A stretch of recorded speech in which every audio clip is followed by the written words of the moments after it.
IB Nation, Notre Dame fans, welcome back to another edition of the Irish Breakdown podcast presented by FanDuel. That is Trevor Trober, John Brian Driscoll, and we are here to talk some Notre Dame football today. Trev, it's going to be a very interesting week. Obviously, emotions are still high, as I can tell by the chat and by the board and by social media, that people are still fired up about Notre Dame's loss on Sunday night, and we are as well. But we are also of the belief that, the game's over. We're going to break it down. We've got some more breakdowns coming. Vince and I are going to record upon further review tonight, put that up here on the board. I've put some statistical breakdowns up on the board for premium members only. I'm going to have some video breakdowns today and tomorrow coming up. And the numbers tell the story about it. And it's okay to be pissed, but we're also going to say, okay, what now? Where does Notre Dame go from here? And it's time to turn the page and say that game is behind us, learn from it, let's talk about it, but let's also talk about it from the standpoint of we're moving forward and how can Notre Dame get better. And that's what we're going to get into. So that's what today's show is going to be about. That's what a lot of our topics are going to be about this week, Trev. We're also going to have a buy so hold on Wednesday, since it is a bye week, as we talked about it.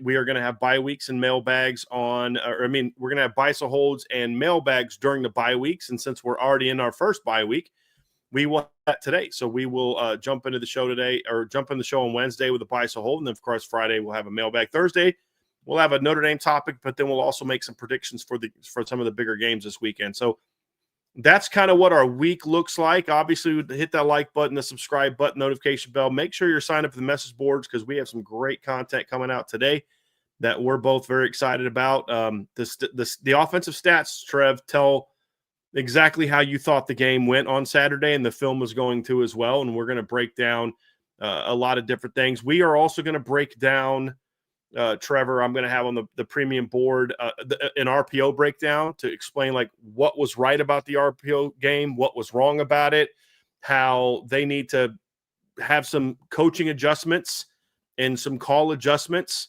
And then, of course, CJ Carr's got to make some better decisions at time. A lot of it comes with experience. By rule, sometimes he made the right decision by what he's taught, but a more experienced quarterback will see that and say, okay, I'm still going to give it here. And there's going to be a lot of that. So I'll break down that as well, Trev, on the message board. But that's why you need to be a premium member at boards.irishbreakdown.com.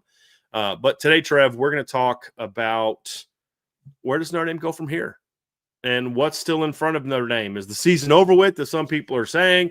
Or is there still something to play for? What needs to be done to correct the mistakes and improve and get better? And we'll try to put some context into the loss. So and what it means moving forward. So that's what we're going to chat about today, man.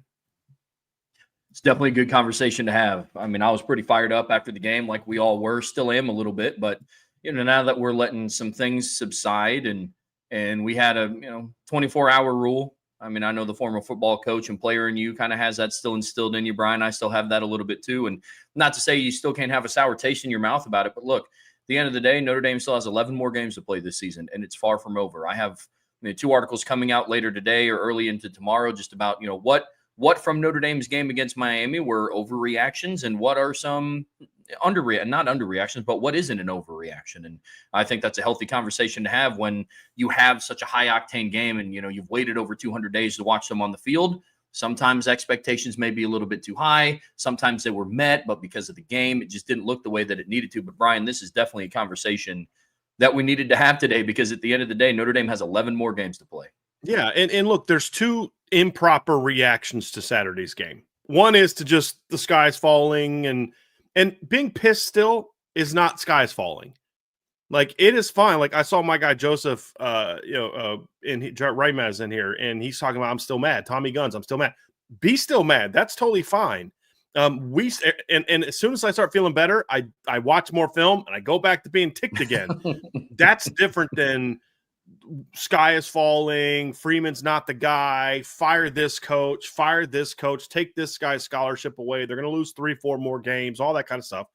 That is a bad reaction in one direction. The other one is no problem. Everything is fine. It's just one game. You need to say, look, this sucked.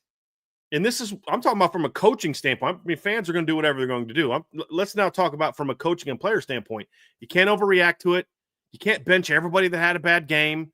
You don't fire coaches right after game one and hire. I mean, all of that is just would be insane overreaction by Marcus Freeman and the staff. That also doesn't mean you just say, hey, let's coach a little better and play a little harder. Because even if they would have somehow pulled the game off at the end, we should still be sitting here talking about the issues that came up in this game. We should still be talking about the issues that led to them needing that comeback to win in the first place. And so those are things that we're going to discuss in the show today is, look, this is not a sky is falling situation. We have seen this staff be in this position before. Now, as Sean said on Sunday night, I'm kind of tired of needing them to do this. I think you said the same thing, Trev. I'm tired of them needing this kind of win to kind of figure stuff out, but they have shown that. And we're going to talk about what needs to happen. Now, I don't know that the coaches are going to agree with the things that we think need to happen, but we're going to give you our opinion of what this team needs to focus on here during the bye week and going into week 2 and getting ready for Texas A&M, because you get that win and all of a sudden you're back on track and you got a good taste in your mouth, and now it's about, hey, keep rolling, right? You got keep rolling, and that's kind of where Notre Dame should be right now. And again, I like the passion in the fan base. I don't think we should just chalk up games like, oh, well, they lost, no big deal, right? Be fired up, but we're going to try to have some productive conversations about what actual things need to happen, not the emotional fire this guy, fire that guy, pull scholarships, all these other type of things. It was one game, and it was a disappointing performance, and they can't continue to repeat this. But I do want to add some context to the game as well, because as I said to somebody else who was just on, I think it was on X, who just sky is falling. I'm like, listen, if they would have played against Northern Illinois, Marshall, and Stanford like they played Sunday night against Miami, they would have won all 3 of those games. 100%. All 3 of them, convincingly. Right? Like, that doesn't excuse the performance, because these are the type of games you need to win a championship. But this isn't Northern Illinois last year. They played worse they played worse than they did Sunday night against Miami of Ohio and Northern Illinois last year. Doesn't excuse it, doesn't justify it, doesn't mean it's okay. It just means, like take a deep breath and let's see what they do from here. But just because last year they played that way and got better doesn't mean that this team is going to get better. Doesn't mean this team is going to respond the same way last year's team did. And those are things that we need to talk about. So we do need to have a little bit of context to this performance. When Notre Dame lost last year in week 2, they dropped to 19 in the polls. Today they dropped to 9 because they went on the road and lost to a top 10 team. They're fine if, and this is what today's show is going to be about, if they can make the corrections and right the ship. It's not guaranteed that they will, but if they do, they're going to be okay, Trev. We said before the season, you've got to come out of the first 2 games no worse than 1-1, and you're okay. I predicted they go 11-1. I just didn't know who they were going to lose to. I'm just kind of tired of that loss happening in the first couple weeks of the season, and now every week's a win or go home type of situation. But that's where we are, and now we're going to learn if this team has as much character as last year's team did. Yeah, in the same light, we're at the point now where we can digest what do we know, the good and the improvement. Because as frustrating as the loss was on Sunday night, it wasn't just all terrible. You don't go on the road and play the number 10 team in the country and lose by 3 points and come back from a 21-7 deficit if every single thing that you did in the game was terrible. But this is also going to be a moment that defines this team, just like last year with Northern Illinois, but it's a different light. We were kind of asking, hey, what strings do you pull if you're Marcus Freeman?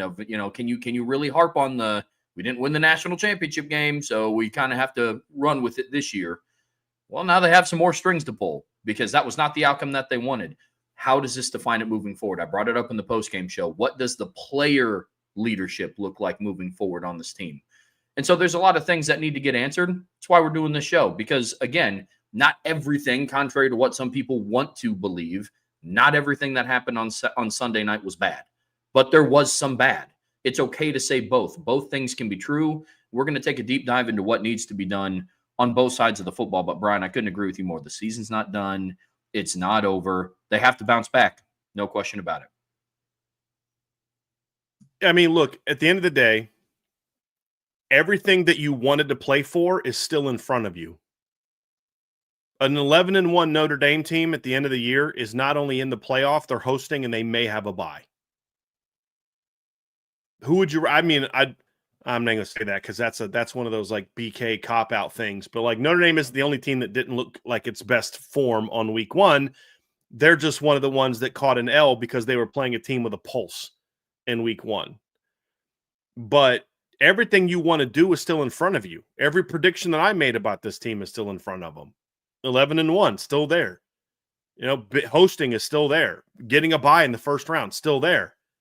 It's not going to be there very long if you keep playing like you did on Saturday night. But the point is, it's still there. Just like my confidence that this team, if they win out in the playoffs, is a lot higher now than it was a year ago when they lost to Northern Illinois.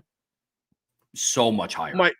My confidence that this team can figure things out right now is greater than it was a year ago after they lost to Northern Illinois.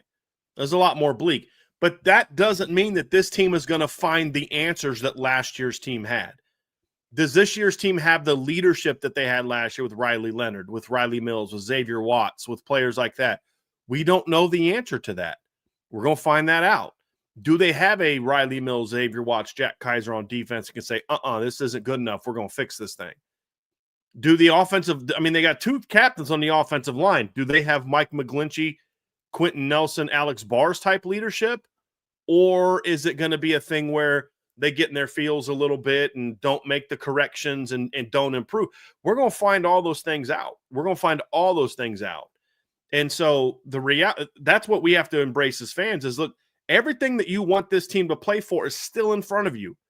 I've said this before. Nick Saban won, 7 national titles? He only went undefeated in 5 in 2 of those years. 5 of his 7 national title seasons, they lost the game in the regular season, and he won 0 national titles in a 12-team playoff era, meaning it's even easier now to get onto that plane. But they do have to make corrections. This isn't just, I'll still never forget this in 2015 when it was just got to play a little harder and coach a little better. There's more to this than that. There's definitely more to this than that, but there are some course corrections that are going to be needed, but everything about this team is still in front of them. And there's nowhere where I watched the film and I was like, I don't know that they're good enough there athletically now. I don't know if they have the talent to do this here. I don't know if they have talent to do that there. I'm very disappointed in Malachi Fields' early fumble, but then he made a play later. We're like, that's the Malachi. You know what I mean? Okay, that's what I'm talking about. You know, like we saw those things, just not enough of it. And those things got to get fixed, Trev. But the fact is what's left to play for? Everything. Everything's left to play for this team. Yeah, 100%. I mean, going back to what you were talking about, look, I understand that some people may take this with a, glass half full, glass half empty type of mentality. But look, fact of the matter is on FanDuel, Notre Dame still has the 7th best odds to win the national championship this year. After losing in week 1 on the road, Notre Dame still has those odds to win the national championship. And yes, I know that FanDuel isn't, super deep analytically, and they're not looking at yards per carry, yards per play, or any of this stuff that we like to talk about here. But that still paints the picture that, yes, for Notre Dame fans, to some, the sky's falling and everything's over and everybody needs to be fired. But big picture, that's not the case. A lot of the resounding national media that I've seen talk about Notre Dame has rightfully so brought up some of the concerns, but has also talked about how the sky isn't falling yet, and there's still a lot to play for, and it's not over yet. You can be frustrated, but at the end of the day, there's still a lot to play for. I'm with you completely. Season's not done yet. Can I speak as a fan for a second? That's right there what pisses me off so much about that loss. Because now I got to listen to the national media, who a lot of them predicted Notre Dame to lose, be like, see, they're just not that team yet, and blah. And that's what pisses me off, because you had a chance to silence that. You had a chance to go on the road and silence that. You had a chance to go on the road and prove that you're not still that team that you've been, that you are a team that can go on the road and beat a top 10 opponent, that you are a team that can go on the road and handle business at a place you haven't won in, over 40 years. That's what frustrated me. And you had it in front of you. and your inability to make enough plays on both sides of the ball cost you that opportunity. Honestly, that's the thing that annoys me more than anything. Is like now I got to listen to these moronic Penn State fans on social media talk about how Notre Dame's 1-0. You know, I had a little bit of fun with them. Like, it's okay. I'll feel better. I'll just go watch what happened last time Notre Dame played in that stadium. You know what I mean? Like, but it's like, this is what happens when you play Miami in an opener. You run a greater risk of catching an L than you do if you play Nevada and Villanova and Florida International in the first 3 games, right? But like, and I'm okay with that. That's what Notre Dame should do. I'm fine with that. It's just you had the opportunity and you didn't get it done. And that's what that, like, just as a fan, that's more than anything what annoys me. It's just like, I got to hear that mess now. But you've got to not. But here's what's also good about being Notre Dame. You got a chance in less than 2 weeks now to kind of course correct and change the narrative again when Texas A&M comes to town, or you double down on the current narrative and fix that. So that's the opportunity that's in front of them. But I have, as a fan, Trev, I have to admit, like what you were talking about, like you're correct. They're so, you know, it's almost like a backhanded compliment kind of thing. Like they're, you know, it's just like, oh, I'm sick of this being the storyline after games like this. You know, great. You can beat Georgia and Penn State on neutral field. That's huge. Those are hugely important games. But it's just be nice to get one of these in the regular season. And that's the thing that is still frustrating. And you don't really have another opportunity this regular season to get a win like that. But unless there's a team like like let's say Arkansas goes out and beats Ole Miss and Memphis in back-to-back games, they're going to be ranked. And then maybe that's a potential big win opportunity on the road. But honestly, Trev, even if BC and Penn Pitt win out and they're ranked in the top 15 when that game comes, it's not going to have the same sort of impact that you could have had beating Miami. That's the point. Just say don't sleep on USC. We're talking about road wins. Notre Dame plays USC at home. So we're talking about road wins, and that's the thing. They've beaten top 10 teams at home. They beat the number 1 team in the country not that long ago at home. This is about they haven't gone on the road and beaten a team ranked in the top 10 since 2012. That's what was in front of them. Yeah. And it's a brand name, and that's the opportunity that they lost. So that frustrates me, but it doesn't change the big picture, which is nothing changes now. Everything is still in front of them now. And that's what we need to see them fix these things so this doesn't happen again. Final thing, big picture, when you sit down and look at this team, it's leadership is going to be tested. And we talked about it a lot in the post-game show. I've already brought it up on today's show, but that's what made the bounce back so resounding last season is the reliability of the team captains that you had. You had fifth-year senior Xavier Watson, fifth-year senior Riley Mills, and you had Riley Leonard was a fifth-year quarterback, and you had all this veteran leadership in your room. And it's fair to say you look at the performance of all 6 of Notre Dame's captains on Sunday night, and it was subpar on the field. How do you translate that this upcoming week? What does that turn into? What does it Which is also like? true against Northern Illinois, Trev, by the way. We talked about that. Xavier Watts is the only captain that played well against Northern Illinois. We said that exact same thing after the game last year as well. Sure did. We sure did. And so what does that translate into? Do you have the persona? Do you have the leadership ability of what a 5th or 6th year senior did last year, like a Jack Kaiser, and say, hey, this isn't good enough. We got to step it up. Or to Brian's point earlier in the show, do you just kind of roll over and die? And you just feel sorry for yourself, and because that's going to really dictate what happens moving forward. But it's not just the 6 captains with the C's on their chest. It's everybody. Who steps up to take ownership? Malachi Fields, great back shoulder catch. I'm sure that none of us here have to tell him about his fumble in the first quarter. How do you respond? Jeremiah Love, you don't have a C on your chest. How do you respond? Not in the way that he played poorly, but I'm sure that it is well known to him and to everybody else that watched this game that he should have had more than 5 touches in the first half. He let everybody in the stadium know he wanted the ball more, which I actually don't have a huge problem with. Nope. Like, I didn't think he did it. Like the play, and I'll break this down on the board, but the play after CJ pulled, it was actually on a touchdown drive. They ended up scoring that drive, but it was the first play CJ pulls and throws the RPO, which I think by rule he should have done. That's why I say you've got to make some corrections on that. Jeremiah might score on that, and he knew it, and he was pissed, and he was kind of throwing a little bit of a fit. I'd be like, hey, man, don't do that. But I'm also not mad at him for it. As a coach, I wouldn't be. I'm like, I get it. I want to, and that's something that CJ Carr's going to have to learn is like there's a different, and that's come with experience. But to your other point, though, Jeremiah missed some opportunities of his own when he got the ball. Yeah. His first carry of the game, if he pops that sucker outside, that might go for a big play. Like, he also has to play better. He can be upset all he wants, and he should be upset, and I'm okay with that, and I'm fine with that. But, like, he also needs to look in the mirror and be like, all right, cool, they need to do more to get me the ball, but when I get the ball, I also need to play better.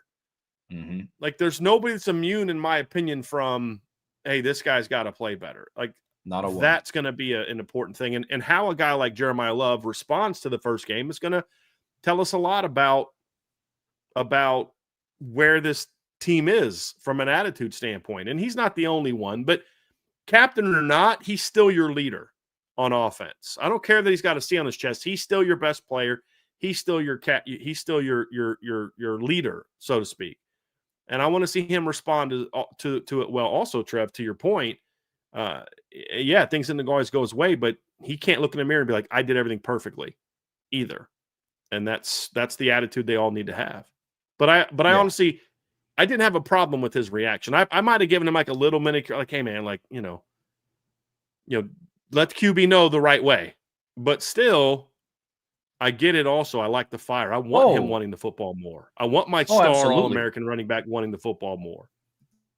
Yeah, couldn't agree more. I mean, it just comes down to, and I have no reason to believe this, but we're just talking about the team as a whole right now.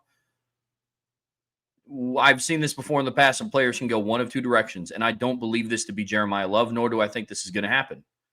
But it's one of those where you're a star player and you don't get the ball in crucial moments. What's your attitude like going into the next week? What's your attitude? And rightfully so, he should be upset that he didn't get the ball more. But everybody now is under, a different level of valuation now because of the things that unfolded on Sunday. Leadership from top to bottom. I don't really have that many questions about Marcus Freeman's leadership ability. I really don't, if I'm being honest with you. But it's still going to have to be present. It's going to have to be there, and you might have to pull some different strings because this is a different team than last year. So there's going to be a lot of things to keep an eye on, Brian, moving forward. But this is a huge week. Huge week. It is. And I'm actually looking forward to it because I do think this team has – look, yes, I'm frustrated by the game on Sunday night. I'm frustrated by the performance of the game on Sunday night. I'm frustrated that captains like Drake Bowen and Don Schuler and Emil Wagner didn't play well. But I'm also not going to lose my mind because we've seen enough of these guys to know that that's not a typical performance from them. We know enough about a Drake Bowen and a Don Schuler that they're not going to take that loss very well, meaning in a good way, meaning they're going to bounce back with strong performances. There's nobody that I view who is in a position of leadership that I worry about going in the tank after 1 week. Like, that could happen, but there's no one that I'm like, hey, man, I'm actually really worried about Jeremiah Love really, like, not reacting well to this. That's not something I fear with Jeremiah Love. If anything, it's like, I'm sorry, A&M. Like, this is not going to go well for you. You now have to face a pissed off Jeremiah Love. Sorry, guys. Like, you know what I mean? That's more of how I feel is going to happen. That's more of how I feel about it. But now it's about showing it. I mean, that's kind of it is because we can't overreact to the loss as fans. The players also have to not overreact to the loss. They also not have to overreact to mistakes and things that happen. And when you have the expectations that Notre Dame has, Trev, then, look, I'll just say, like, this game will ultimately not define the Notre Dame season. It won't. Just like the Northern Illinois game did not define the season. It set it off in a certain path, but that season's not defined by that loss. The season is defined by what they did after it. By the response. Going to be exactly. This team will ultimately be judged by how they respond to a game like this. Just like Bama will be judged on how they respond to the butt whooping they got from Florida State. Just like Clemson's going to have to respond from the loss they caught to LSU. And I don't care that Notre Dame lost by less than 0-1 is not 0-1 plus, margin of defeat. It's you lost. That's what matters. And at the end of the day, if we talk about how bad we're going to talk about how bad Anthony Knapp was in this game and in other breakdowns. But if Anthony Knapp learns from this, plays better, and goes out and dominates the next 11 games, we're going to look back and be like, man, what a rough game it was for him. But he righted the ship and he was good. Or it's going to become a continued problem, and then you got to figure something out. Like Drake Bowen had a bad game. Okay. Well, if we go back in the end of the season and he's played great in the games after that, we're not going to look back and like, yeah, but the Miami game. We're going to say, look, righted the ship. He just had an off game. And that's why I say individually, as coaches and as players, individually, you have to react to this properly. You will be evaluated by what you do moving forward. And then as a team, they're going to be basically judged on what comes next. The character of this team will be defined by what comes next. This may be the spark that gets them there. Like, this will be the spark to whatever comes next. This loss will be the thing that determines, like, okay, now you have to react. Which way are you going to go? But how they respond is going to define this team, and it could go either way. It could be the thing that tears this team apart. We've seen that before in the past. Or it could be the thing that rallies this team together and says, hey, this isn't going to happen again. Right? Are you going to kind of wallow in self-pity for 2 weeks after this loss and then go lose another game like you did in 2022? Or are you going to bounce back and come back with a vengeance like we've also seen from this team? Because Texas A&M's not Purdue.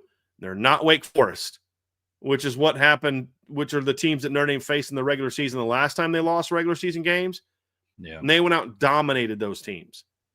Like, this is going to be more like the Duke team that Notre Dame, played in 2023 with the same head coach and struggled after losing to Ohio State. Like, they didn't respond well to that loss to Duke, to Ohio State. Now, you got an extra week to prepare, heal up, and rest, but which way are you going to go? Like, ultimately, if we look back, this team will be evaluated by what follows the Miami game, not by the Miami game, because the Miami game is not going to keep them from their goals. Like I said, if Notre Dame wins the next 11, Trev, they're a playoff team.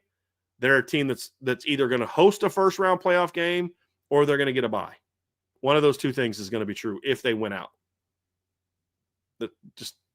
They lost to Northern Illinois at home last year, Trevor. Didn't play as good of a schedule remaining as they play this year and still hosted. So you'll be fine if you handle business. But if you don't step up and make the necessary changes, then you're going to be defined by that also. And that's kind of where this comes down to. Well, I think that's a good transition into the second part of our show, Brian. Listen, before we get there, folks, make sure you hit that like button. Make sure you subscribe to the channel. Make sure you hit that notification bell so you know whenever we go live.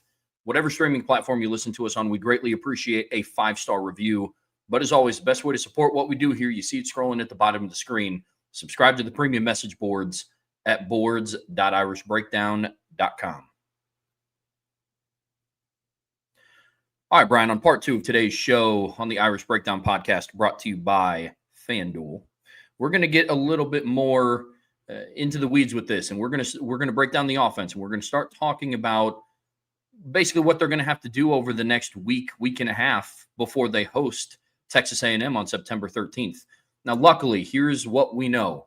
There is some good that did come out of the offense, contrary to what it sounded like on the message boards, potentially from us on the post-game show on Sunday night. There were some good things that came out of the offense. There's also some major corrections that they're going to need. I think we did a nice job of not making it seem like everything was doom and gloom after the show. I would say I thought we did a pretty decent job of that.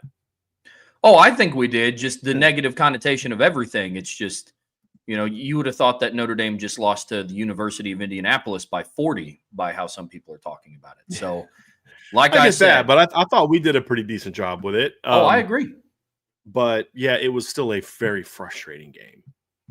We'll talk about kind of the things. But I do think that Trevor of the kind of the big picture takeaway to your point is there's definitely some things to be frustrated by and clean up, but there's also some things we saw on Saturday and say, if you can build on that while cleaning this other stuff up, it's going to be pretty fun. Like Eli Raridan, I thought was frustrated by his performance. He finished with 9 catches for 97 yards. That's his bad day. You know what I mean? Like that's him not playing his best. You know what I mean? So, yeah, we'll dive into all that, but there's definitely some promise. There's definitely some promise in the position. Yep. Couldn't agree more. Could not agree more. Well, when you look at this offense, Brian, it's been blasted all over the chat, and we've talked about it all. You and I have talked a lot about it back line. We talked about it after the post-game show. The biggest correction that needed, and it has to happen quickly, is the offensive line. And I don't really think that there's much debate or question about that. No, this was an abysmal performance from the offensive line. It really was. And I went back and rewatched the game, and I'm like, okay, I'm going to rewatch it, and it's going to be better. I'm going to feel better about it after the fact than I don't. I felt very frustrated by it. And there were several frustrations that I had watching the game. And the biggest one was Sean Davis called me, and we were chatting a little bit and talking about, he went back and watched the game again, and I did as well. And he asked me, can this be corrected in 2 weeks? And I said, it can. I don't know that it will. And the concern I have, this is the biggest concern I have. This is why we want to talk about this position first and not quarterback and some of the other things is because this is the thing that has to get fixed. And it's not as simple as cleaning a couple things up, because this is the exact same stuff we saw from them last year at times when they played, especially when they played good D lines. I watched Ruben Bain beat Anthony Knapp on the edge where he barely got touched with about as simple of a vertical press, jab, beat him around the edge and barely got touched. That is a year two. He's just a sophomore that has 15 starts under his belt. That's played almost 1,000 snaps of football now in his career. Like that's not an Anthony Knapp problem only. That's also a coaching problem. I'm watching Emil Wagner look like he did in September of last year, not in November and December of last year. That's partly on Emil. That's partly coaching. And I watched Sullivan Absher and Gerby Lambert get beat in pass pro with the exact same footwork mistake. That's coaching. And I'm watching guys get beat because their footwork wasn't right, because they weren't pass setting properly, because they weren't there was a lack of understanding of how to handle certain things in pass pro. That's a concern for me. Can it get fixed in 2 weeks? Yeah. But why was stuff being allowed to happen to begin with is my concern. And you had 2 tackles with 31 combined starts between them on Saturday. They look like a couple first-time starters. CJ Carr, your redshirt freshman quarterback who's played 4 downs of football, looked more technically sound and more poised than your captains who have a couple thousand career snaps between, your tackles who have a couple thousand career snaps between the two of them. And having Charles Jagasaw back doesn't fix that at all. At all. Because that's still a problem. Because Billy Schrauth tried to bail Anthony Knapp out multiple times coming off and helping late, but he got beat so bad. I think Vince and I were talking about this last night, Trev. He got beat so bad around the edge that Billy couldn't get out to help. Yep. Put up no resistance. And then there was another play that didn't even count as a hurry or a pressure where he got launched into the corner. The last play was in. He literally got launched into the backfield by the defensive end.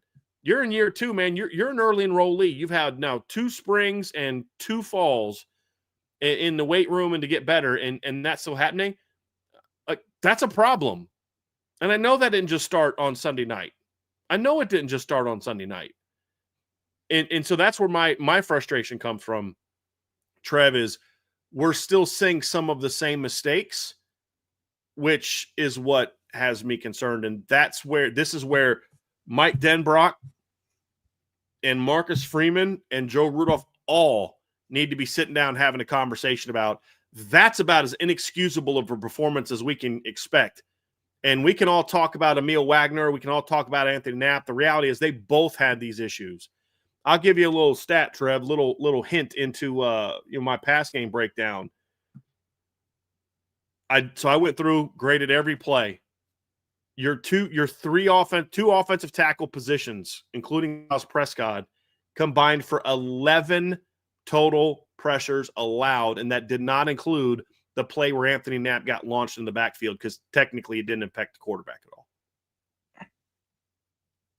That's on 24 true pass sets, meaning quick game, drop back, boot, sprint out, everything but screens and RPOs because they don't pass block on screens and RPOs. Only 24 pass snaps. They combined for 11 pressures allowed at tackle. The concerning thing about this for me, Brian, is this is the one position group you could argue on the entire team that can't just say there were some things that were discovered on Sunday night. You know, the receivers, you have multiple transfers. Running back room has a new running back coach. Tight ends were injured, and you have a new tight end one. 4 of the 5 starting offensive linemen on Sunday night were the same 4 of the 5 starting offensive linemen against Texas A&M. Now, yes, Billy Schrauth was at right guard that game, not left guard, but Knapp was still your left tackle. Craig was still your center. Emil Wagner was still your right tackle, and Billy Schrauth was still starting at guard. The fact that that group regressed from having 6 career starts to entering that game with 52 career starts is a problem. And not one that was, Sunday, Ruben Bain, the humidity. Like, I'm sorry, you can miss me with all of that stuff. You are an experienced group. You have, I don't know what the exact math is, but it's close to 9 times the experience that you had last season as a collective unit, and you regressed. That can't be the case. That is inexcusable. Inexcusable. And there is no, Anthony Knapp didn't know he was going to be the left tackle until 2 weeks. He knew he was going to be the starting left tackle at this offensive line on January 21st. Yep. Not going to convince me otherwise.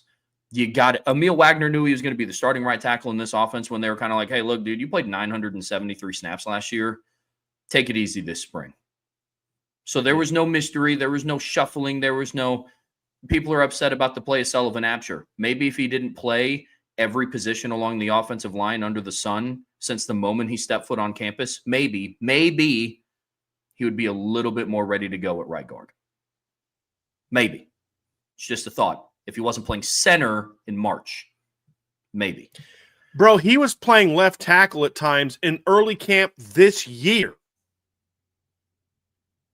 Like Gerby Lambert, I get. You were going to start him at right tackle and move him inside. But, like, why were you wasting a second having Sullivan Absher playing left tackle?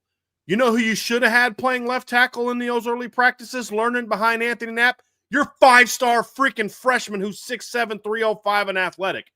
But instead, you got him at guard, and you're wasting time having Sullivan Absher cross-train, and then you're wondering why his technique is a bit of a hot mess.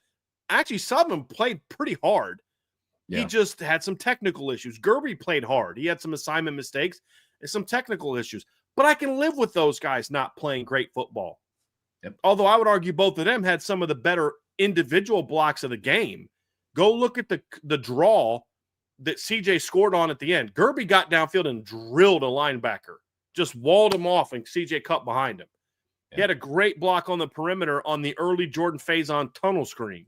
Got outside. Sully had a couple really nice run blocks and pass blocks in the game. I can live with them making mistakes because this is their first time playing a meaningful down of football.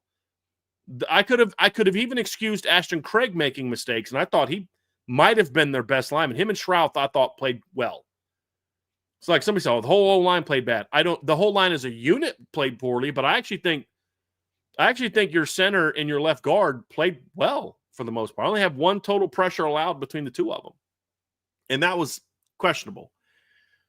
But my point is, Trev, is the mistakes that were happening over there at tackle are from guys, to your point, you knew you were going to have this job. they've worked hard to make sure the left tackle never felt threatened for his job. You know, like that's inexcusable. And you can say, well, they win against really good players. Yeah. Like, I don't know, let's say facing a line that has a first-round pick and 2 second-round picks on its D-line. Oh, wait, I'm sorry. That was last year against Texas A&M. They played better. Anthony Knapp played better against Texas A&M last year in the opener than he did against Miami last night or Monday night. That's regression. Now, it could just be one game, and that could very well happen. He may look great against A&M.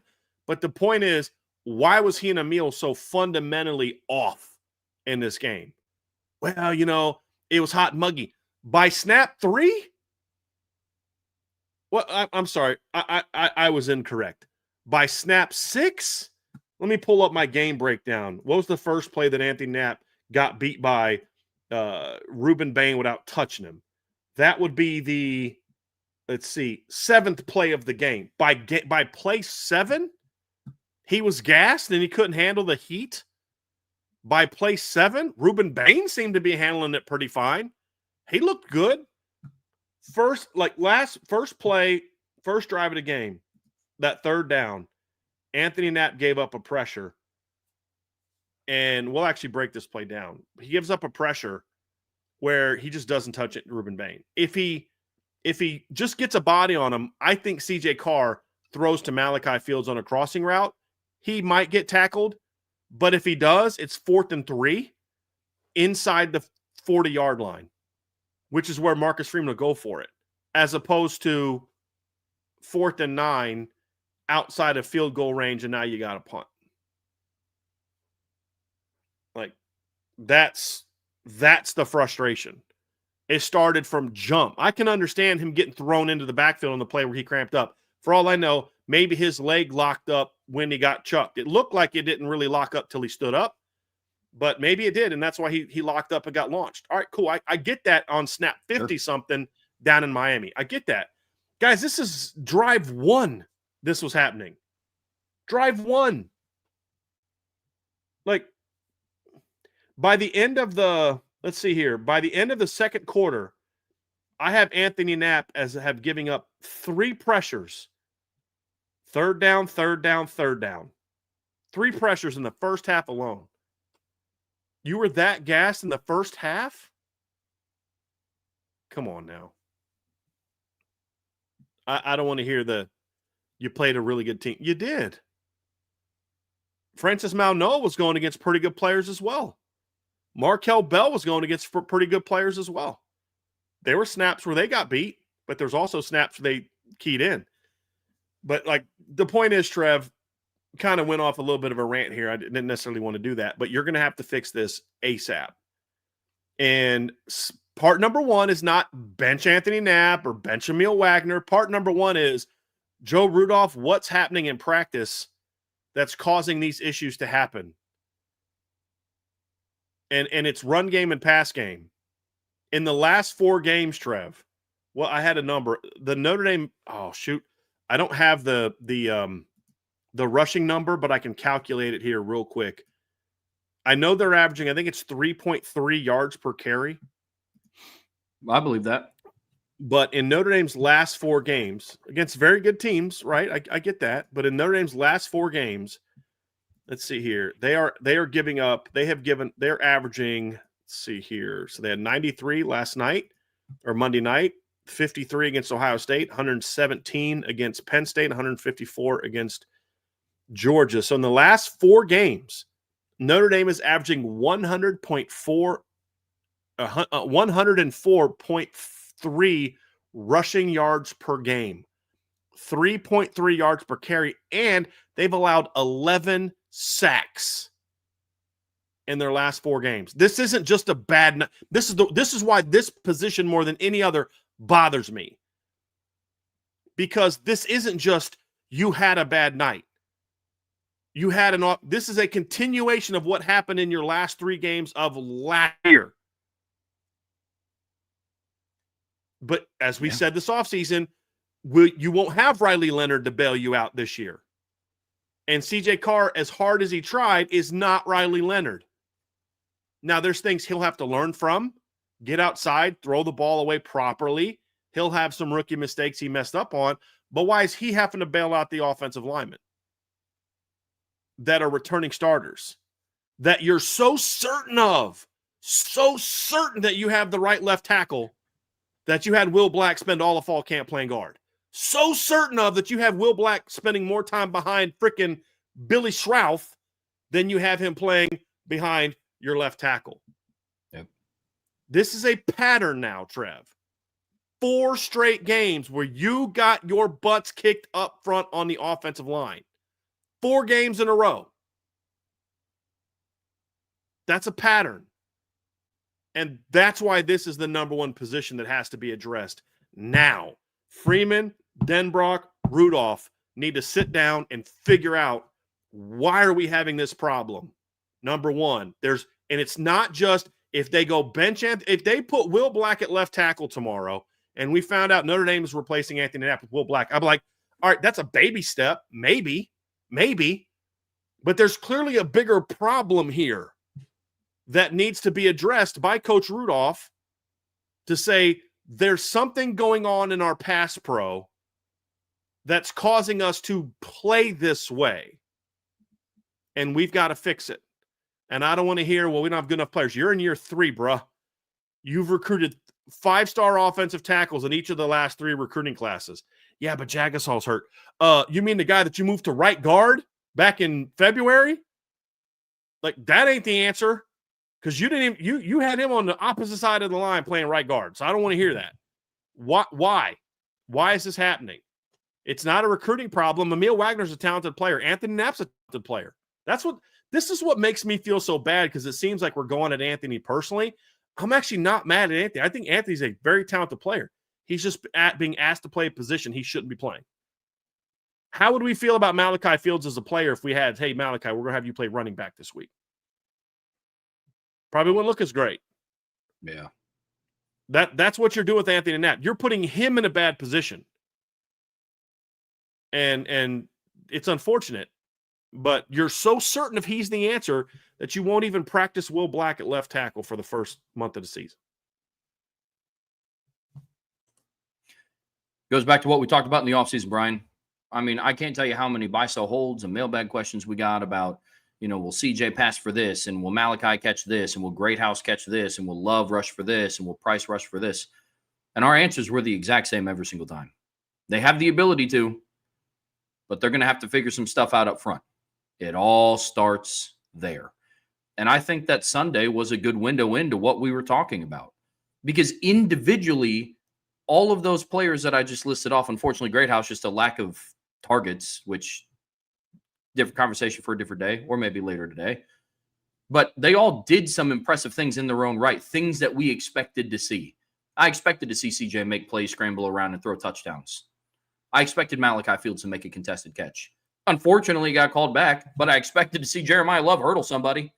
I expected to see Jadarian Price rip off a big run. I expected to see Eli Raridan make a big play down the field. Literally every single one of those things that I listed off happened. Why didn't they win? Because the big guys up front didn't handle business. That's my issue. I'm a big handle business guy. And Notre Dame's offense, I was not expecting, and we did not talk about this on Thursday when we did Keys to Victory. The expectation of Emil Wagner and Anthony Knapp and the rest of the offensive line wasn't to dominate Miami. It was to do your job. It was to handle business. It was to hold your own. And that's why I'm so frustrated, is because that aspect of it wasn't. It's not that I'm mad that every single time that Anthony Knapp went up against Ruben Bain, or every single time that Emil Wagner lined up against Akeem Messidor or Ruben Bain, they didn't pick him up with one arm and throw him to the sideline. That's not why I'm upset. I'm upset because at their core, the job wasn't done. And that's my biggest issue. And like I talked about it on Sunday night, yeah, it was good competition. You're Notre Dame. You're going to see it. If your goal as a team is to reach the postseason, you're going to face, at the minimum, Ruben Bain again. What happens if Texas turns things around and you get to the postseason? What's going to be the excuse then? Well, come on, guys. It was Colin Simmons. Come on. Yeah. Got to be better. You beat a team with Abdul Carter denied Dennis Sutton. And at times be in spite of your tackles. So I just there's clearly something going on that is creating this issue beyond just lack of experience. And maybe it is just one game and it's an overreaction and they're going to play great the rest of the way. Maybe that'll happen. But I can only go on what I know, and what I know is this is now the fourth straight game. How the last season ended is exactly what we're seeing from the offensive line in the opener. So when the playoff brackets get announced, is Notre Dame just kind of sitting here going like this? Not will we get in, but please God, don't let us play a team with a really talented defensive line. Is that what we're doing now?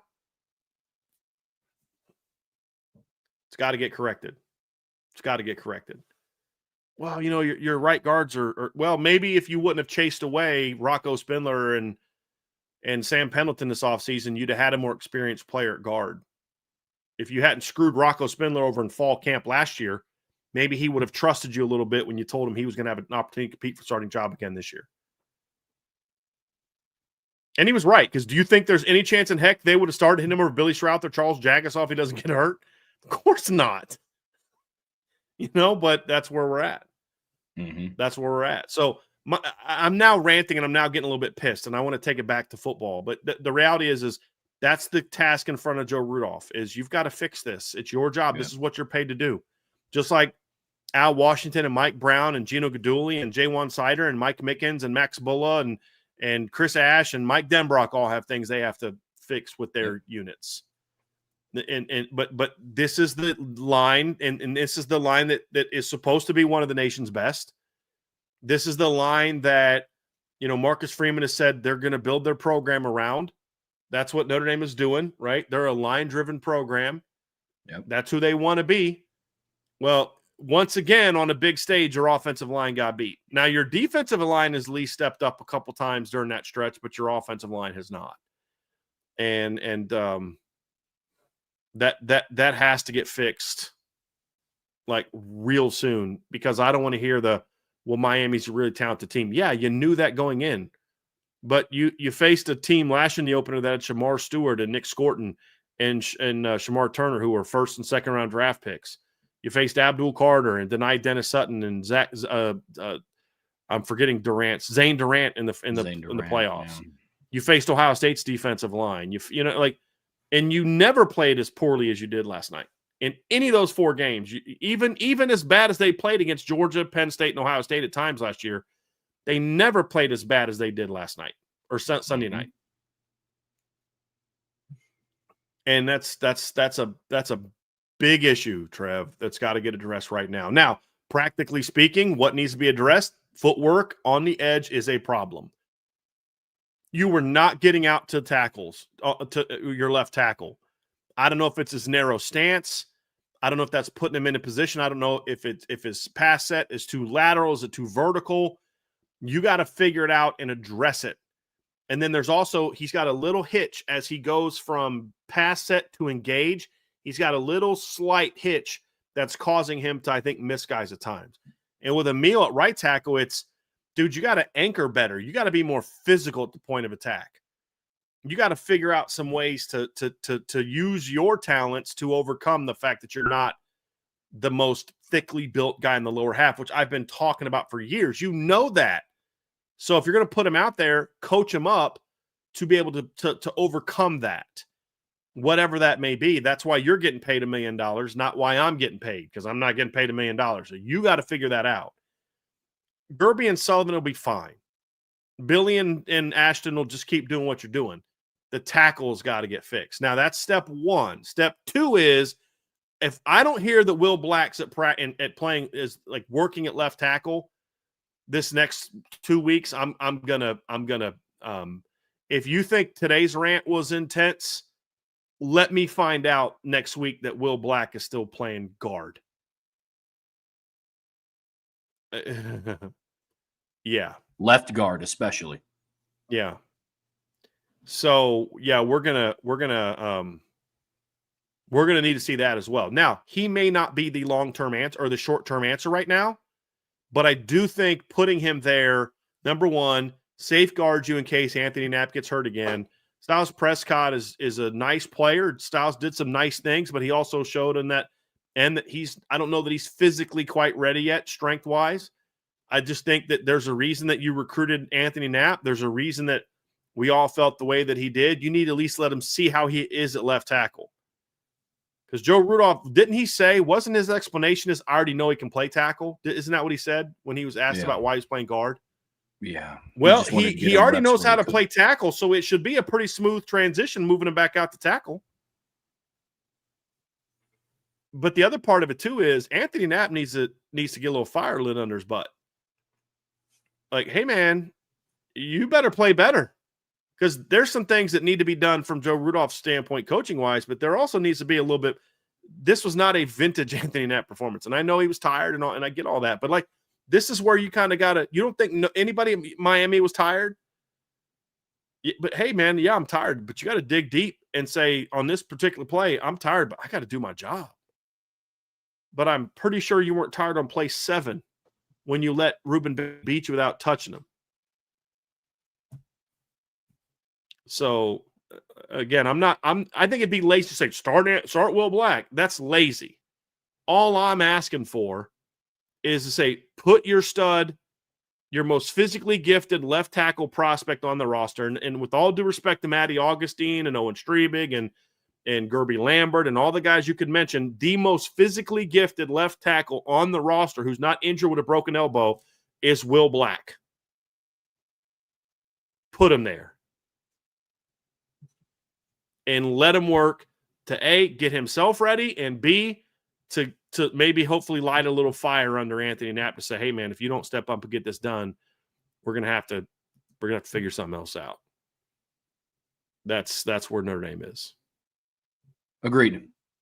Well, Brian, let's move away from the offensive line because I'm with you. I'm starting to get a little hot, and I get it. Yeah. So let's talk Notre Dame. I did want to say one thing about right guard.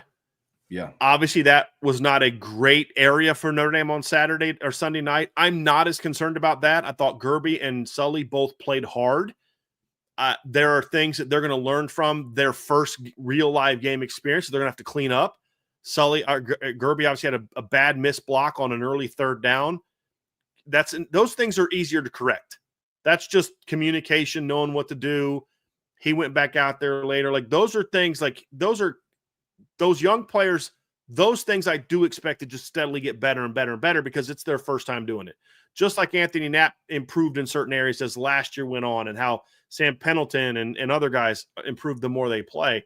But I was actually not as discouraged by the right guard film after watching it as I was kind of live because there were some really good moments from both Gerby Lambert and Sullivan Absher where it's like, okay, give me more of that consistently with more experience, and they're going to be okay. I didn't love the Gerby gets first half, Sully gets second half. If you're going to play them both, maybe a 2-1-2-1 type of thing, but I thought they both showed promise, and I'm not as concerned about right guard. I'm confident that'll get better as we go on. Tackle's the one that needs to get addressed. Let's switch gears a little bit and talk about Notre Dame run game, Brian, because this is another aspect of their offense. It has to get back on track. I think it's a healthy conversation to sit down and talk about how do they do that. Before the game, FanDuel had a line out that's talking about, Jadarian Price over under in rushing yards. And I think it was, I think his over under was set at 40, just a hair under. And the over would have ended up hitting. But it's one of those things where Notre Dame has an identity on offense. And yes, as exciting as it was to watch CJ Carr throw it around the yard and make some plays in a pass game that we haven't had a quarterback make in South Bend in quite some time on that stage, Notre Dame is going to have to get back on track with the run game, man. Going to have to. How do they do that? Trevor, let's shift away from the offensive line because I'm getting mad. Let's talk run game. We're going to go right back. I think a big thing is in all seriousness, the run game issues, in my opinion, from a blocking standpoint, were more game one, timing not being great, you're playing a good opponent issue than anything else, in my opinion. Like, that one I'm not as concerned about. the run game was more of a volume standpoint and a consistency standpoint. There are some things I wish they would have maybe been a little bit more physical at times. I think when early in the game, I understand what you're trying to do, 11 personnel, but you had all week to know that it was going to rain.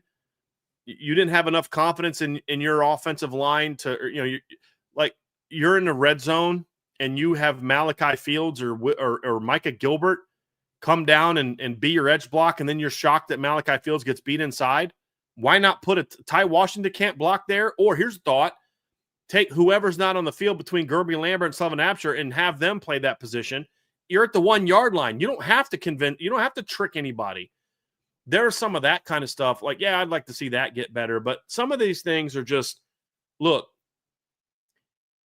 clean this up a little bit, make this little correction, and then, adjust some things. Because, like, you'll see in the run game breakdown, they did pretty well on their 4 mid-zone plays. Why didn't they run that more? Well, they tried, but that ball kept getting pulled and thrown. Miami was baiting C.J. Carr and pulling and throwing in the RPO game. Now, I want RPOs, but you need to make some adjustments to your RPO game, and if you do that, then the run game is better like that. They're probably up to 140, 150 rushing yards if you just make better decisions in the RPO game. Part of that is your first-time quarterback making better decisions a couple times. Other parts of that is, as a coaching staff, and Marcus Freeman talked about this after the game, you just have to say, hey, don't let him do the RPO thing. Just have him hand the ball off sometimes. But you can't do that all the time because you want to still be able to do RPOs, which is a great asset for an offense and a quarterback. Part of it is just CJ get in the film room and learn from it. Learn that they're trying to bait you and emphasize the give unless mindset that I like to teach when I'm talking about RPOs. It's like you're giving the ball unless that guy gives you a very clear reason why, not like a read of like it's still the same thing, but when the mindset, in my opinion, this way, Trev, sometimes you can teach something one way and teach something another way, and you're teaching the same exact thing, but what's your emphasis on? As opposed to, okay, here's the read key. Equal determination of whether you give or pull based on what he does. No, it's more so, dude, you're handing that thing off unless that guy is just crashing downhill on certain plays. Inside zone, I think CJ, I would have said, okay, CJ's making the right read. Mid zone, bro, that's a give. That's a give.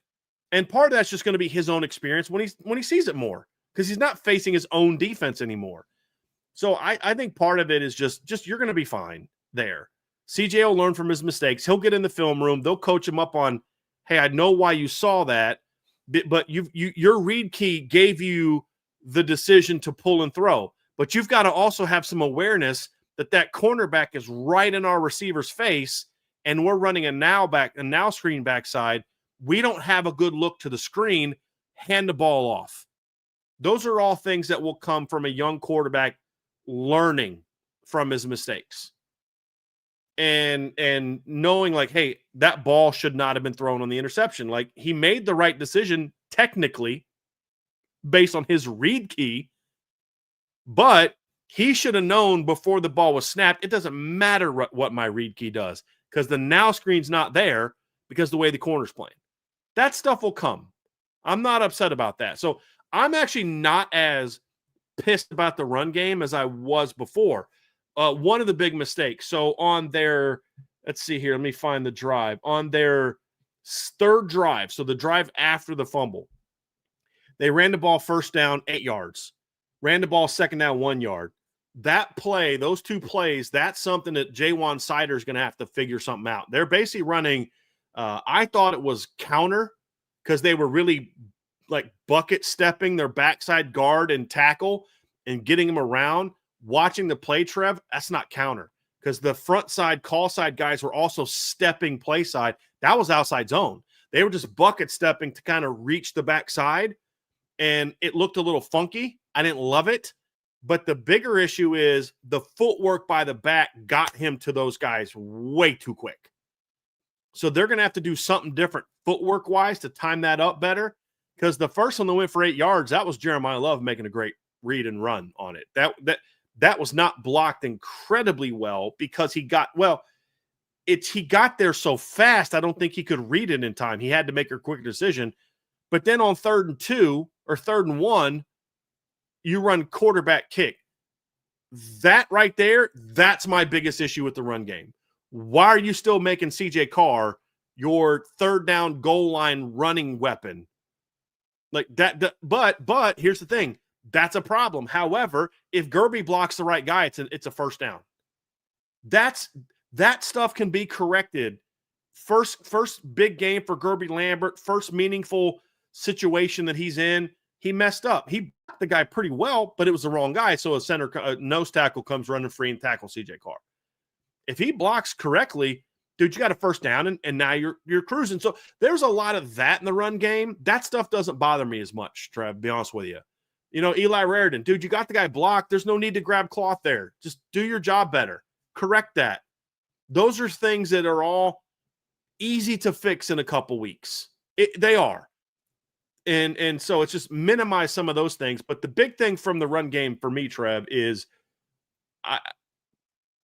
I want to see 3 things. One, have some more variety to your RPO game and have some counters to when a team is going to take that away, have something to counter against it. You know, like call a tunnel. Have him fake one way and then pull back, and then you're blocking out, taking that guy out, and you're coming inside with that guy. You know, where you can kind of get away from it that way. Or run a pump and go. Run a reverse. Give me some jet action. There was very little movement pre-snap by the Notre Dame offense in the run game, Trev. And that's something that kind of bothered me as well. I have it down here on the 22 official run calls. They ran a quick Y zip. So that's a tight end just going, here, quick Y zip. They ran that 3 times.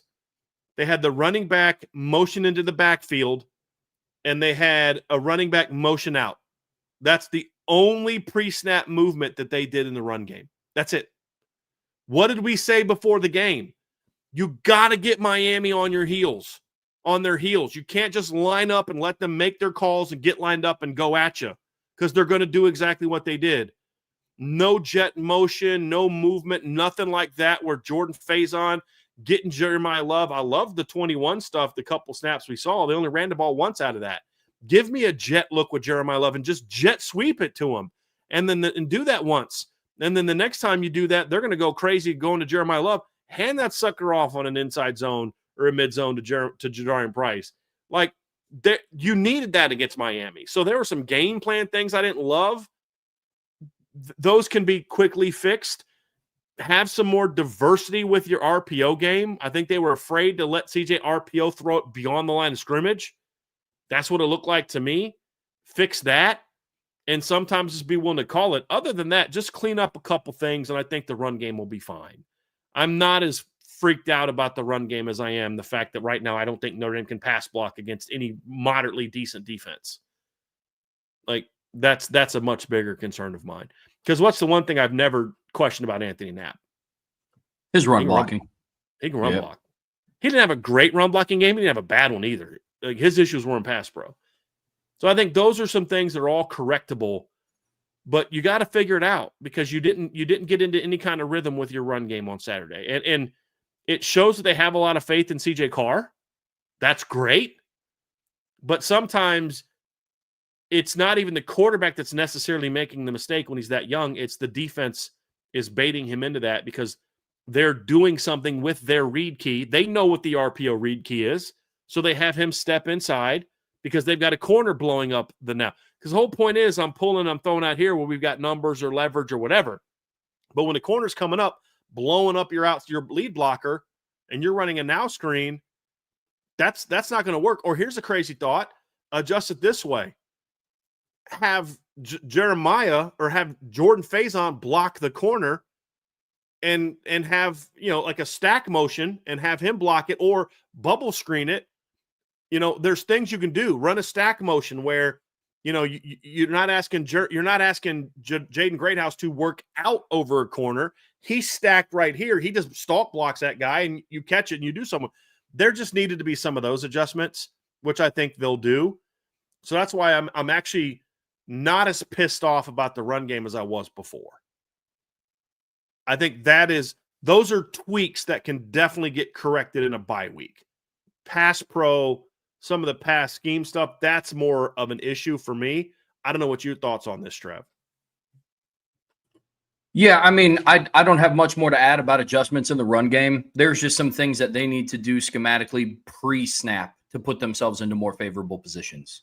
We talked about it before on Thursday. It can't be like what Clemson did to Notre Dame in 2022 and just line up across and say, hey, we think our 11 are better than your 11. Try to stop it because Miami's a good ball club. They got to make sure that they're putting their players into more favorable matchups than what they were doing on Sunday night. Plain and simple. And I think that will then start to bleed into more adjustments in the pass game. Felt like there were some things on Sunday night where I kept looking at Lauren and I kept telling her, I was like, hey, they keep RPOing out to the flat. They keep RPOing out to the flat. I think they're setting something up. I think they're setting something up for later in the game. And I kept waiting for it to happen and waiting for it to happen and waiting for it to happen. And unfortunately, it just never came. Now, I don't know if it's because at one point they went down 21-7 and you had to completely revert your game plan back. But I was waiting for, and not necessarily, throw it to the flat, and then take a deep shot down the field. I thought they were going to do something and run it backside because Miami pre-snap would then just shift. They'd bring a safety down and then they would shift a linebacker out because they knew where it was going. They knew tendency-wise CJ was pulling and getting ready to kick it out to the flat.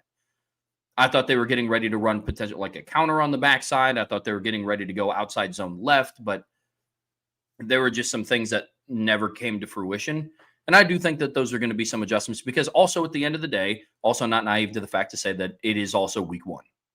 This is the first time Mike Denbrock got to see this offense live in a game setting. And I do think that that will be adjusted in the very near future, more specifically September 13th. But let's talk a little pass game adjustments then, Brian. And we've talked pass protection, adjustment, fixes needed there, absolutely. But what are some other things that you saw after you dove into the film, other adjustments in the pass game moving forward? I think second half is more true to what Mike Denbrock wants to be throwing the football than first half. And I won't give the numbers here, but if you're a board member, go look at the pass game breakdown I did, because in that I talked about the difference in numbers for CJ Carr first half to second half. We saw both of the deep shots. CJ Carr went 2 for 2, throwing the ball 20 yards down the field. Well, I want to see more than 2 of those shots a game. He went 2 for 2, though. Hit them both. And they were both very well thrown, and he read it perfectly. Got great pass pro on both of them. I mean, pass pro absolutely locked in on both of those plays. Trev, I think you said it. The best pass pro he got all game was the throw to Malachi Fields. He gets to sit in his drop, clean, nice throw, and throws an absolutely perfect ball where only Malachi Fields can catch it, and Malachi made a great catch on it. Did a great job keeping his eyes downfield and finding Eli Raridan and hitting him. That doesn't happen if you're getting the pass pro you've gotten most of the game. Styles Prescott locked it down on that play. Emil Wagner locked it down on that play. That was great. Need more of that consistently. But the big thing is give them more time to throw. That's number one. There was plenty of times where you could see CJ wanted to go somewhere but didn't have time to go somewhere. I think a little bit more urgency from the receivers off the ball needs to be better. There was not enough of that. There's a couple times where you're like, okay, as CJ gets more experience, I think he hits this play. There was a play in the second half, Trevor, where he took the read correctly and threw it to Eli Raridan. They ran a little slot fade. So Eli runs a wide hitch. Malachi runs the slot fade. I want to see more of that. That's a great call.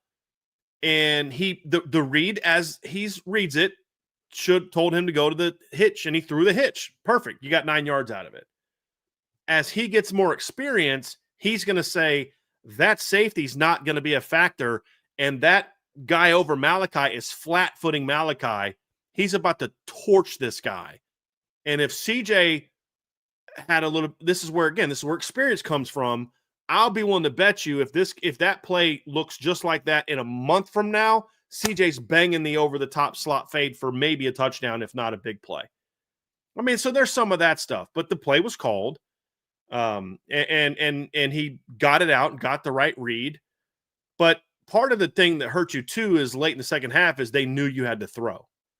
Because they could drop 8 and bring pressure and things like that. But the pass pro is the biggest thing. And then the other one is, Trev, is I get why they were nervous to throw over the middle of the field. I get it. First time starting quarterback, wet conditions. He threw one over the middle later in the game, sailed it over Eli's head, bad ball. It's got to be better. But as you move on in the season, you're going to need to be more willing to attack the middle of the field with your pass game. You can't just be all outside because, as we talked about, Miami knew the ball is either going to run it or it's going out this way. Run it, going out this way. And there were some things I felt they maybe could have got inside, but there was another time where CJ's getting ready to throw the backside dig, but he gets pressured, and then Jordan Faison ran a very lazy route and didn't get there because he didn't think he was going to get the ball. That's something, if I'm Mike Brown, Jordan Faison and I are going to have a really nice, interesting conversation this week saying, hey, dude, I love the energy you gave me when you were getting the ball. Love it. I did not like your speed and language when you were the backside read. You gave me a lazy dig route. Guess what, bruh? Quarterback wanted to throw you the ball, but you took 8.5 minutes to get in out of your dig cut and to get to the top of your run. And he was going to come open. So there was some of that stuff that needs to be fixed. But overall, I understand why they didn't want to throw the ball in the midfield, which is then going to directly impact Jaden Greathouse's targets. But they did try to throw him a slant, got tipped at the line of scrimmage. They tried to throw him an out cut. CJ missed it, partly because he had the left tackle was getting driven into his face. So like clean up some of that stuff. But I would like to see them against Texas A&M do more to make sure that 1 and 0 are very early having stuff designed for them.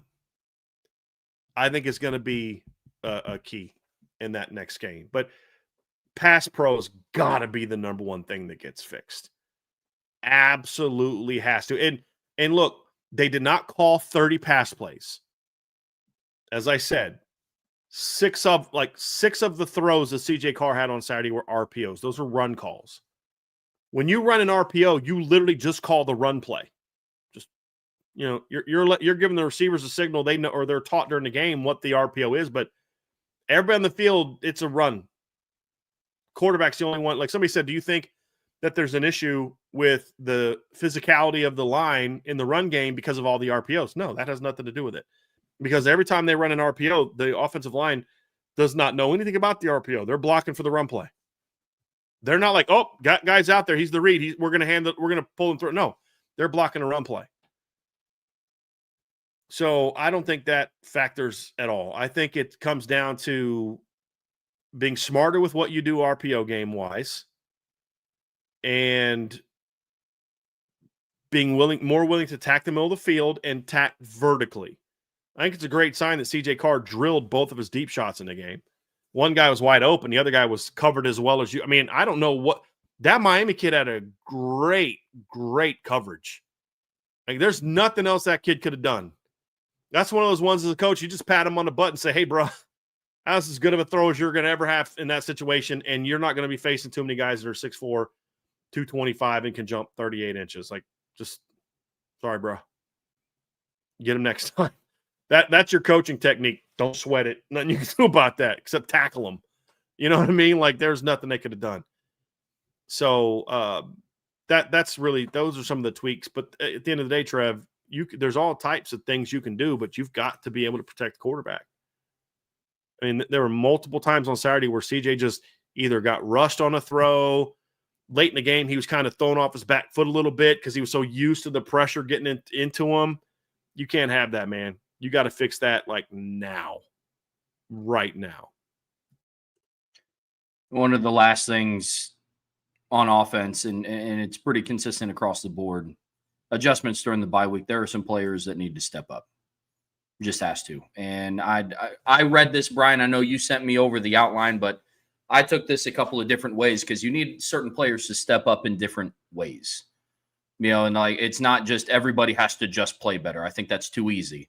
And I know we've been doing shows for quite some time. I know that the answer isn't just we'll play better. All right, folks, we're getting ready to move on to part 3 of today's show. And, I read this as there's players that have to step up across the board, all 11 starters on offense and the players that rotated in, but they're different. Some are a little bit easier to talk about than others. Eli Raridan, great game. 97 receiving yards. Great game on paper. You also can't drop 3 passes. Be more focused. You have to lock in. You have to play at a higher level. You have to be more consistent. But then there's some that aren't as noticeable on the stat sheet because, shoot, man, we were talking about Jordan Faison being one of the players who played the hardest all night on offense. And then you go back and you turn on the film. It's like, okay, well, when the ball was in Six's hands, he was playing the hardest. Yep. It's got to be that way for 60 minutes. Can't be when you're just the punt returner. It can't be when you know that you're getting the ball on a screen or when you get the ball in an RPO pull. And so across the board, Brian, players are going to have to step up because to Sean's point in the post game, you don't have a Purdue the next time you step on the football field to exercise some demons.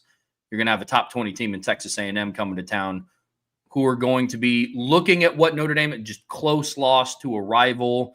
The picture, I can already see the picture is going to be painted that, Notre Dame is just this wounded animal that's licking their wounds right now. And Texas A&M is coming, they're starting the season 2-0 potentially, and they're coming into South Bend looking for revenge for last season. You got to step up, and it's got to be now.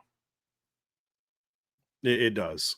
Look, I want to see, talk about players stepping up. I want to see Emil Wagner as a captain own his poor game and use that as like, hey, we're going to fix this, fellas. And it starts with me. It starts with how I go about my business. He doesn't need to feel sorry for himself. Look, Emil, you've played a lot. You were a warrior for Notre Dame last year. You're the only guy that was able to see it through the whole year. You had some great moments last year. Like with Emil, he had a bad game. Like that's all I see. But bad games can snowball if you don't handle it right. I want to see Emil Wagner properly handle his bad game and come out there and play his butt off against Texas A&M. But even more so, this is a great opportunity for Emil as a leader to grow confidence in him as a leader with his teammates by how I want to see him be accountable for that with A, words, but then B, how does he prepare these next 2 weeks? What's his intensity like? What's his focus like? Is he feeling sorry for himself, or is he saying, hey, guys, this is not good enough? We inherited a tradition here that we did not live up to on Sunday night. And the only thing we can do about it is play better and prepare better. You play better because you prepare better. I think Emil's going to be fine. Now, if he goes out there and plays bad against A&M again, then we're like, okay, we got a problem now. But sometimes so why am I harder on Anthony Knapp than Emil Wagner? Because with Anthony, this is a pattern. And it's the same stuff we see. With Emil, it's just more of like dude, I watched him go toe-to-toe with Abdul Carter last year. I watched him go toe-to-toe against Jack Sawyer and JTT and Mikhail Kamara. And I know he's going to be okay. Or I think he's going to be okay. But you're a captain now. So how you respond to it's going to be viewed differently by your teammates than it would have been if you had a bad game a year ago. He's got to step up and show leadership. Jeremiah Love's got to step up this week and show leadership. He's got to perform better as well. But how does he respond to not getting the ball enough? Is he in the locker room complaining about not getting the ball enough? Or is he like, hey, fellas, let's go do this thing. And then when he gets the ball, he goes and does something with it. Is he going to get mad and be a disruptive force in the locker room? Or is he going to put his arm around CJ Carr and be like, hey, man, you're good. We'll be good. Let's talk this through. Get in the film room with CJ and be like, hey, man, this is like, why did you think you should have got the ball in that play, Jeremiah? Well, because then talk to him about that. Work with him on that. Spend that time in the film room with him. Hey, man, I know this is your read key. Like, I'll tell you, I won't do it because people don't like it when I tell my stories. But I'll just say this. Sometimes as a running back, you can say, hey, man, give me the ball here. Okay? Give me the ball here. And I'll be accountable for it. But that would build so much trust between him and CJ if Jeremiah handles it that way, as opposed to him kind of, yapping at practice or in the locker room about how he didn't get the ball enough. I don't care what parents do. Parents do stuff like that all the time. I have no problem with it. And as a parent who's complaining about your kid not getting the ball enough, I get it because you're here. You want your kid to get the ball. You know it's in front of them. I'm okay with that. But as a player, you got to know how to properly handle that and say, hey, CJ, I got you. Like, great job on Sunday, but let's talk about this. Let's get in the film room. And don't just say, give me the ball. Talk through it. Teach him. Tell him why. Do that. Say, hey, man, here's what you do. Jared Rhodes said, it's your show. Tell the story. Okay, there's a play in the game. Second game playing receiver. I got moved from quarterback. My high school coach was an idiot. So he calls a play where we're just throwing it to the running back. So he's going to motion the running back outside of me and throw a fade route. And I said, hey, man, I looked at the court. I said, throw me the ball. I'm running an inside slant. Just throw me the ball. He goes, coach told me to throw the fade. I said, look, man, that safety's going to go out with Joey. Throw me the ball. Safety went out with Joey. I run a slant. He throws me the slant. I go 50 yards for a touchdown. Coach was pissed, but you know what? He was pissed that we got a touchdown. You know what I'm saying? Like, sometimes you got to say, hey, bud, throw me the ball. I didn't just get in the kid's face and be like, hey, MFer, give me the ball. Why? Because I said so, and you're just a sophomore. I said, look, this is what they're going to do. When they do that, throw me the ball. I don't care what coach said, throw me the ball. Now, that's not the greatest attitude to have. But what I'm saying is, what Jeremiah can do, however, is put his arm around CJ, sit down in the film room, like, look, I know your read key tells you to do this, but look what they had front side. We had numbers front side.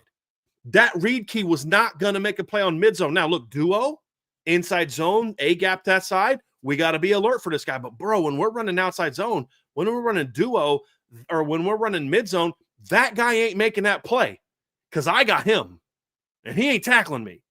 Talk him through it. That's leadership.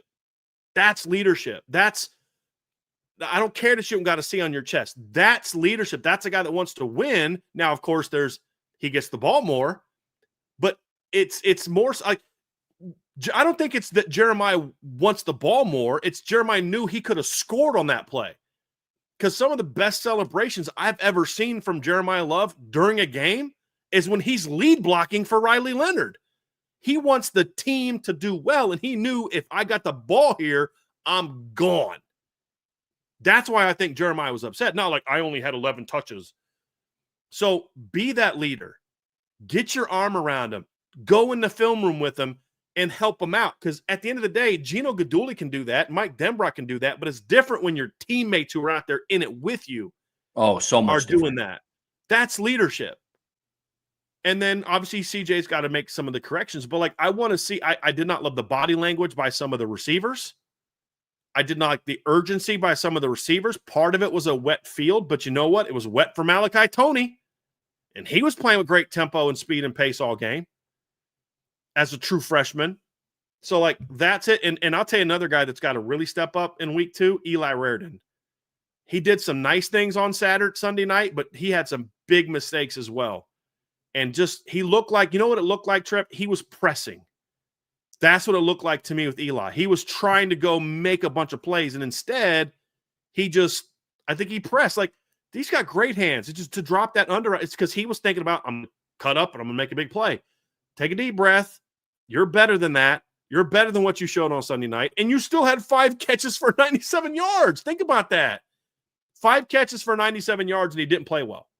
Imagine what it's going to be like when Eli plays well.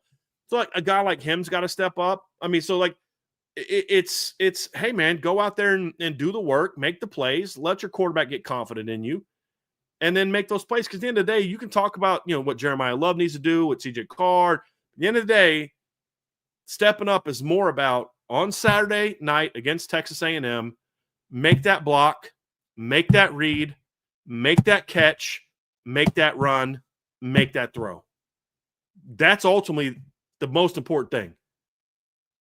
But along the way, are you building as a team? Like that's going to be the key. Like we saw this early last year when receivers were pouting when Riley Leonard was missing with the ball. And it just kind of festered for a couple weeks. And eventually it got fixed. Can't have that this year. Can't have that. Hey, man, I got you. Let's talk about this. Let's go through this. Let's get this done. Coaches and players. And if they do that, I think the offense is going to bounce back fine. As long as they can protect the quarterback. But that's the thing. At the end of the day, coaches are going to make adjustments. That's what they're paid to do. But your players got to step up and say, this is on us. Like the best championship teams don't look in the mirror and say, man, coach screwed up. Coach didn't do this. CJ didn't give me the ball. This guy didn't block for me. This guy didn't do that. This guy dropped the ball. I'm never throwing it to him again. Like, did you hear what was it Molly McGrath said, what CJ Carr said to Malachi after he fumbled it? Did you hear that? Yeah, he said, I trust you. I'm going back to you. Now, the coaches didn't go back to him, but the next chance that CJ had to throw him the ball, he threw him the ball. So, like, those are things that, in my opinion, that you need to do as a team, as players, is say, look, man, we're in this together. We're not turning on each other. We got this. And that's the culture that's needed. We're going to find out over the next 2 weeks if that's the culture that they have. Listen, folks, that's going to do it for part 2 of today's show.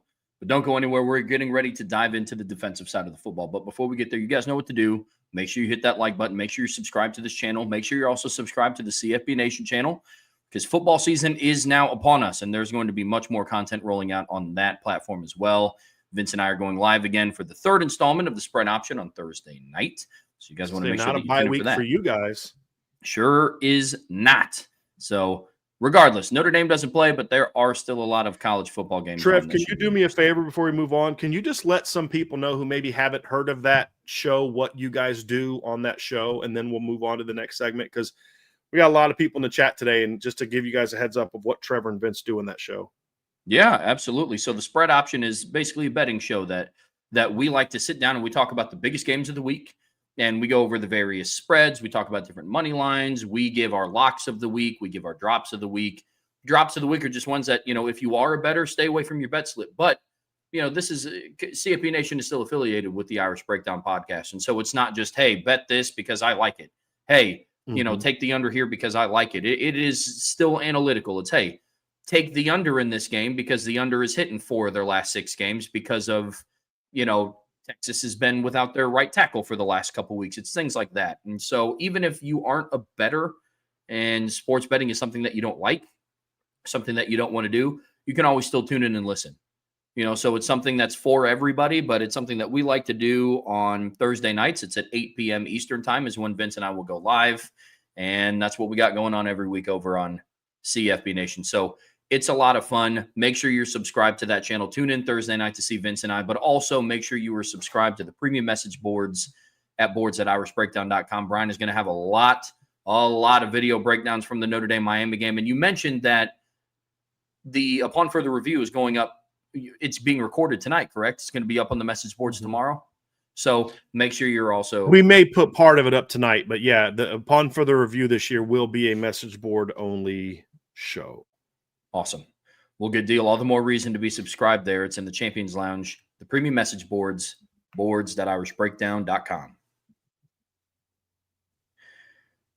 In part 3 of today's show here on the Irish Breakdown podcast, brought to you by FanDuel. Ryan, we're going to talk about the defensive side of the football. And similar to the offensive side, we're going to talk about what this unit needs to do before Texas A&M comes rolling into town on September 13th. Here's the downside. We don't get to watch Notre Dame play football on Saturday, and we're going to kind of have to live with their loss to Miami for an extra week. Stinks. Here's the bright side. A lot of the things that we're talking about, they have more than just an extra game week of prep to get ready for a top 20 opponent. So in that light, it's a good place to be. But look, man, defensively, it's been a hot topic of conversation, understandably so. First-year defensive coordinator. There are some schematic changes that everybody was very, very quick to point out. But overall, it was a good performance. Like I talked about, Miami averaged, 6.6 yards a pass, 4.7 yards a play, 3.1 yards a carry. But there are some things within the game that, there were some chinks in the armor. And there were some things that showed. They were good enough at times. But in the time where it mattered the most, Brian, they fell a little short. And there's some things that they have to get corrected this week. Yeah, I mean, Trevor, you played a team that had the number 1 scoring offense in the country last year, and you held them to 27 points, and that included 1 short field goal, and you gave up 324 yards of offense, which isn't terrible. You averaged 4.7 yards per play. So technically, Notre Dame actually averaged more yards per play than Miami did, because Notre Dame had the two of the bigger plays of the game. Actually, I think Notre Dame had the two longest plays of the game. They had the 65-yard pass and then the 30-yard run from Jadarian Price. I don't think Miami had. I think Miami's longest play was the 28-yard touchdown pass, correct? I think it was their longest play of the game. But it wasn't good enough. And it wasn't. And here's the thing. It's like there's going to be a lot of teams in this. Like, I don't know that Miami plays anybody else that's going to be able to, like, hold them to 324 yards of offense. But that I don't care because none of the teams on Notre Dame's schedule are Notre Dame and are expected to have a top 5 national defense. The issue that I had is that it wasn't Notre Dame football. From what we know about Notre Dame football, it wasn't that. It was a unit that looked like it didn't have the same identity that we're used to them having. They weren't playing with the urgency. They weren't playing with the violence. You know, there's a lot of things that Marcus Freeman says he wants his team to do, and they don't always do it. That's football. Right? Guys, even some of the greatest teams are going to have weeks that they don't look great. 2016, Pitt, Clemson, national championship, first championship since 1980 for them, 81 for them. They got beat in November at home by Pitt in a game where their defense gave up 43 points. You have a bad day. What we don't know is if this was just a bad day or not, but here's why I'm concerned about it. It's not that you played hard and made mistakes. It's not that you flew downhill 100 miles an hour and made mistakes, game one mistakes. It was they weren't flying to the ball. They had individuals flying for the ball, but not the team speed that we see so much from them. The linebackers were so people are like, oh, Kingston played well and Jaden Osbury played well. Not really when they were playing off-ball linebackers. Kingston's big moments came when he was coming off the edge. He also wasn't as aggressive as he needed to be playing off ball. None of the linebackers were. When it's an entire room having a problem playing off the ball and playing downhill with violence, that tells me there's an issue in your preparation that's leading to your linebackers and maybe not being sure what they need to be doing. That was a problem. You know, everybody keeps talking about the D tackles and all this kind of stuff, and Heinisch. Look, we saw the plays where Kurt got whooped or Donovan got whooped. There's also a lot of plays where Donovan played well. Breaking down the game, the D-line actually played better than I thought they did. I was actually not pleased, but it was like, okay, first game, you know, they'll be fine. They'll figure some stuff out. But it's people saw him get dominated early and they just kind of hang on to that for the rest of the day. Onye had some plays like that. Overall, I thought they were fine. Fine's not good enough, though. That's the whole thing is fine doesn't win you a championship. They were solid, but solid's not good enough. You know, Gabriel Rubio, people say, I'll play him. Well, I could point you to some snaps where Gabriel got whooped off the ball, too. Like that, the only guy that I don't remember getting whooped off the ball was Jared Dawson. Like, I thought he was probably their best D tackle. And you know, the four-man pass rush, part of that, Trevor, was the coverage structure. Like there was a play where two guys came free, just unblocked, just beat a guy. Jalen Steed blitzes off the edge, wide open. I can't remember who the defensive lineman was. Won his rep, got through easily.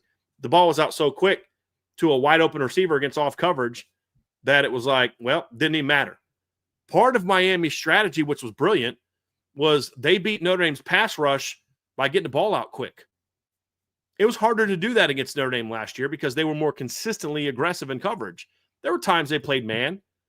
And if you go look at when they started really locking Miami down, part of that was Miami was running the ball. But even in their misses, they started being more aggressive with their coverage structure. And that forced him to hold on to the ball a little bit more, which allowed the pressure to get in his face, which caused him to be off target. Fix it. So when I look at this, Trev, it's not that the defense played bad. It's that they didn't play in a style that I like. Like, you go back and look at the Ohio State game. That team played a lot more they were more physical in that game than they were against Miami.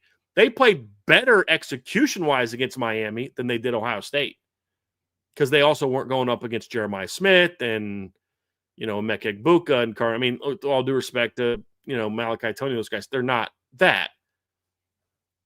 All respect to, you know, to Marty, was it What do they call him? Marty Brown and Mark Fletcher. Yeah. They're not Travion Henderson and Quinshon Judkins. That factored into it. It was the lack of it. Just there was this. It's like just visually didn't look like we expect the Notre Dame defense to look.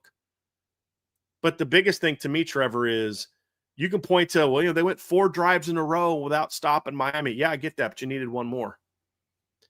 And their inability to like, they were pretty good in sudden change. There was 2 sudden change situations where Miami got a short field and the defense held them to field goal attempts both times, missed one, made the other. Good job there. Give them credit for that one. But the other part of it is your offense goes down and scores a touchdown to make it 7-7. The next time your offense was on the field in a real down, it was 21-7. Because they went down and took 5 minutes off the clock and scored a touchdown, and then the offense took a knee. And then they got the ball in the second half and went on another long drive, scored a touchdown. So after C.J. Carr's touchdown to Malachi Fields, the next time he took a meaningful snap, they were down 2 touchdowns. So you put the offense behind the 8 ball, and then, yeah, you made stops. The offense did what they needed to do by getting the scores, and then you let them go right down the field and score a touchdown. And the worst part about it is I think it was the first touchdown drive of at the end of the second quarter. They didn't even get Miami to a third down. I'm trying to remember what it was, either that one or the first drive of the third quarter. I think the first drive of the third quarter, they converted 2 third and 8s, correct? On the last drive of, actually, let me go look, because one of them was like a third and 8. You played drop zone and just didn't. Yeah. Yep. Yeah. It was the first drive of the third quarter. It's 3rd and 8. They play zone. Jaden Osbury gets beat outside doesn't see the tight end going outside because they just don't play a lot of zone coverage, and he gets beat, and it's a really easy 3rd and 8 conversion. And then the next 3rd and 8 conversion is the one that they get on the touchdown. So, 5 of 14 on 3rd down against a team who was number 1 in the country last year in 3rd down. Yeah, but you didn't get the ones that when the game was on the line. You didn't get the ones where you needed to stop to make sure your offense wasn't going to step on the field for the first time since its last touchdown drive, down 2 touchdowns. And then the offense does come back and tie it up, partly thanks to you making stops, and also you're making stops because Miami just started running the ball up the middle all the time. And then you get the ball back, and you let them go down the field, use up all the clock, and get a field goal. And you got pushed around a little bit on that last drive. Like, that's the stuff that bothered me. Like, last year in that situation, I no doubt in my mind that Notre Dame would have got to stop there and got the offense the ball back with a chance to win it.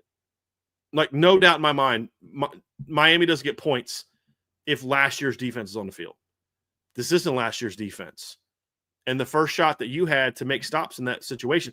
Last year, Notre Dame dominated the middle 8. This year, they got dominated in the middle 8. Got outscored what? 14-0. Offense had, how many snaps did the offense have in the middle 8? And they took a knee. Not wrong. Definitely not wrong at all. I mean, shoot, man. Matter of fact, we talked about the middle 8 in the postgame show, and that's something that Notre Dame was able to hang their hat on all last season. Defense played a huge part in it. But all of that encompassing, you couldn't do it when the game was on the line. Because I don't want to say when it mattered most, because, again, like what we talked about is the defense did have to come up with some stops when it was 21-7 to make sure the offense could do what they needed to climb back up in it. But when the game was on the line, there was 2 major moments in that game. Brian, you were texting us about it. We were all texting about it in the group chat that we had.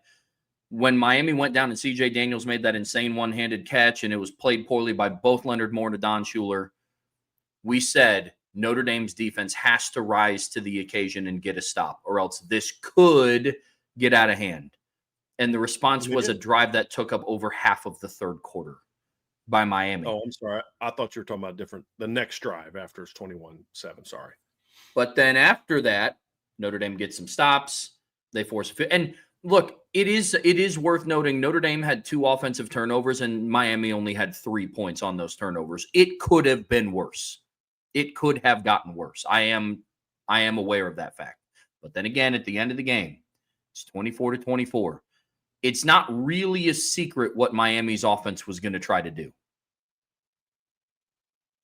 And you just kind of let it happen in the moments that it mattered. And I know they got they held them to a field goal and They got the ball back. Yeah, they got the ball back with no timeouts with a redshirt freshman quarterback. Brian, what did we say at the start of the week? What did Marcus Freeman say in his press conferences about how you can't put your redshirt freshman quarterback in situations that turn into what we saw unfold on Sunday night?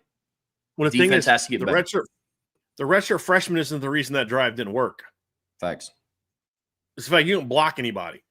And then he says, well, you know, I mean, I'm not going to value him on that. The last sack they had, they brought 3 freaking guys, and 2 of them hit the freaking quarterback. Yeah, they brought 3. They brought 3 guys. Felt like they rushed 8, and they got there by the time CJ got to the top of his drop. Yep, it was rough, but lo and behold, the defense, though, nonetheless, they have to learn how to finish. Brian, they got to be able to finish. It's imperative. Yeah. Look, you're going to have games like this in the future. If you're going to win a championship, you're going to have games like this where you're going to play an Ohio State, a Texas, a Clemson, an LSU, an Alabama, Georgia, an Oregon, Penn State, somebody good, Miami. Like, I'm at this point, I'm rooting for Miami every week now because I want another shot at the Hurricanes in the postseason. But if you play them again, they're still going to have Carson Beck at quarterback. Those receivers are going to be even more experienced. What are you going to do in those moments? You're going to have moments down the road where you're going to have to come up with big plays in those situations. Miami, you only gave up 5 third-down conversions. Well, 2 of them we talked about on the third day on the first drive, and then they converted a crucial third down at the 39-yard line where they run for 3 yards, where if you stop them there, they're in 4th down situation to where they're not in field goal range. You had chances to get off the field, but here's the point. They started that drive at their own 25. They were not put into a third down until they got to the Notre Dame 39-yard line. 9 yards, 1st and 10, gain 9 yards, converted the next one. Then you had a pass interference in the next one, which I still thought was questionable. Then you have another pass that you break up. You get to 2nd and 10. Then they run for 8 yards on 2nd and 10 to get into a 3rd and 2. And then they convert to 3rd and 2. You had chances to stop them and give your offense the ball back, and you couldn't do it. And then, of course, your offense also failed in their attempt to get down the field because they couldn't block anybody. So it was more so the biggest issue I had was in the moments where you needed plays to be made, you couldn't make them. Well, what about those others? That's their job. Like, are we really rewarding them for not giving up 50, which is what would have happened if they didn't make all those other stops? Like, that's what you're supposed to do, is not let the team score. But nobody cares about those drives. It's okay, yeah, great. But now it's even more pressure packed. Your offense has done their job. Now what are you going to do? And in those moments, they couldn't get it done. Your offense goes down to scores with 5 minutes left in the half to tie the game up. What do? Give up back-to-back touchdown drives, and your offense isn't on the field again until it's 21-7. Like this is what you preach. Middle eight. Big stops, big moments, and you didn't get it done. Now, it was one game, but there was enough in this one game from a body language standpoint, from a speed standpoint, and I don't mean speed like I don't know if they have speed. I'm talking about guys that I have seen play with speed, not playing with speed, to say this needs to get fixed right now because this is the side of the ball that was supposedly dominating fall camp and playing great in fall camp. And now they're struggling with this. Like, that's my thing, Trev, is it's not just one game, though. It's how that one game went and why you lost. The circumstances that led to you losing that are problematic to me. I saw a regression from Drake Bowen, from Adon Schuler, Leonard Moore, Donovan Heinisch, Bryce Young. Like, that's concerning to me. Jalen Sneed, we hear all camp how great he's playing.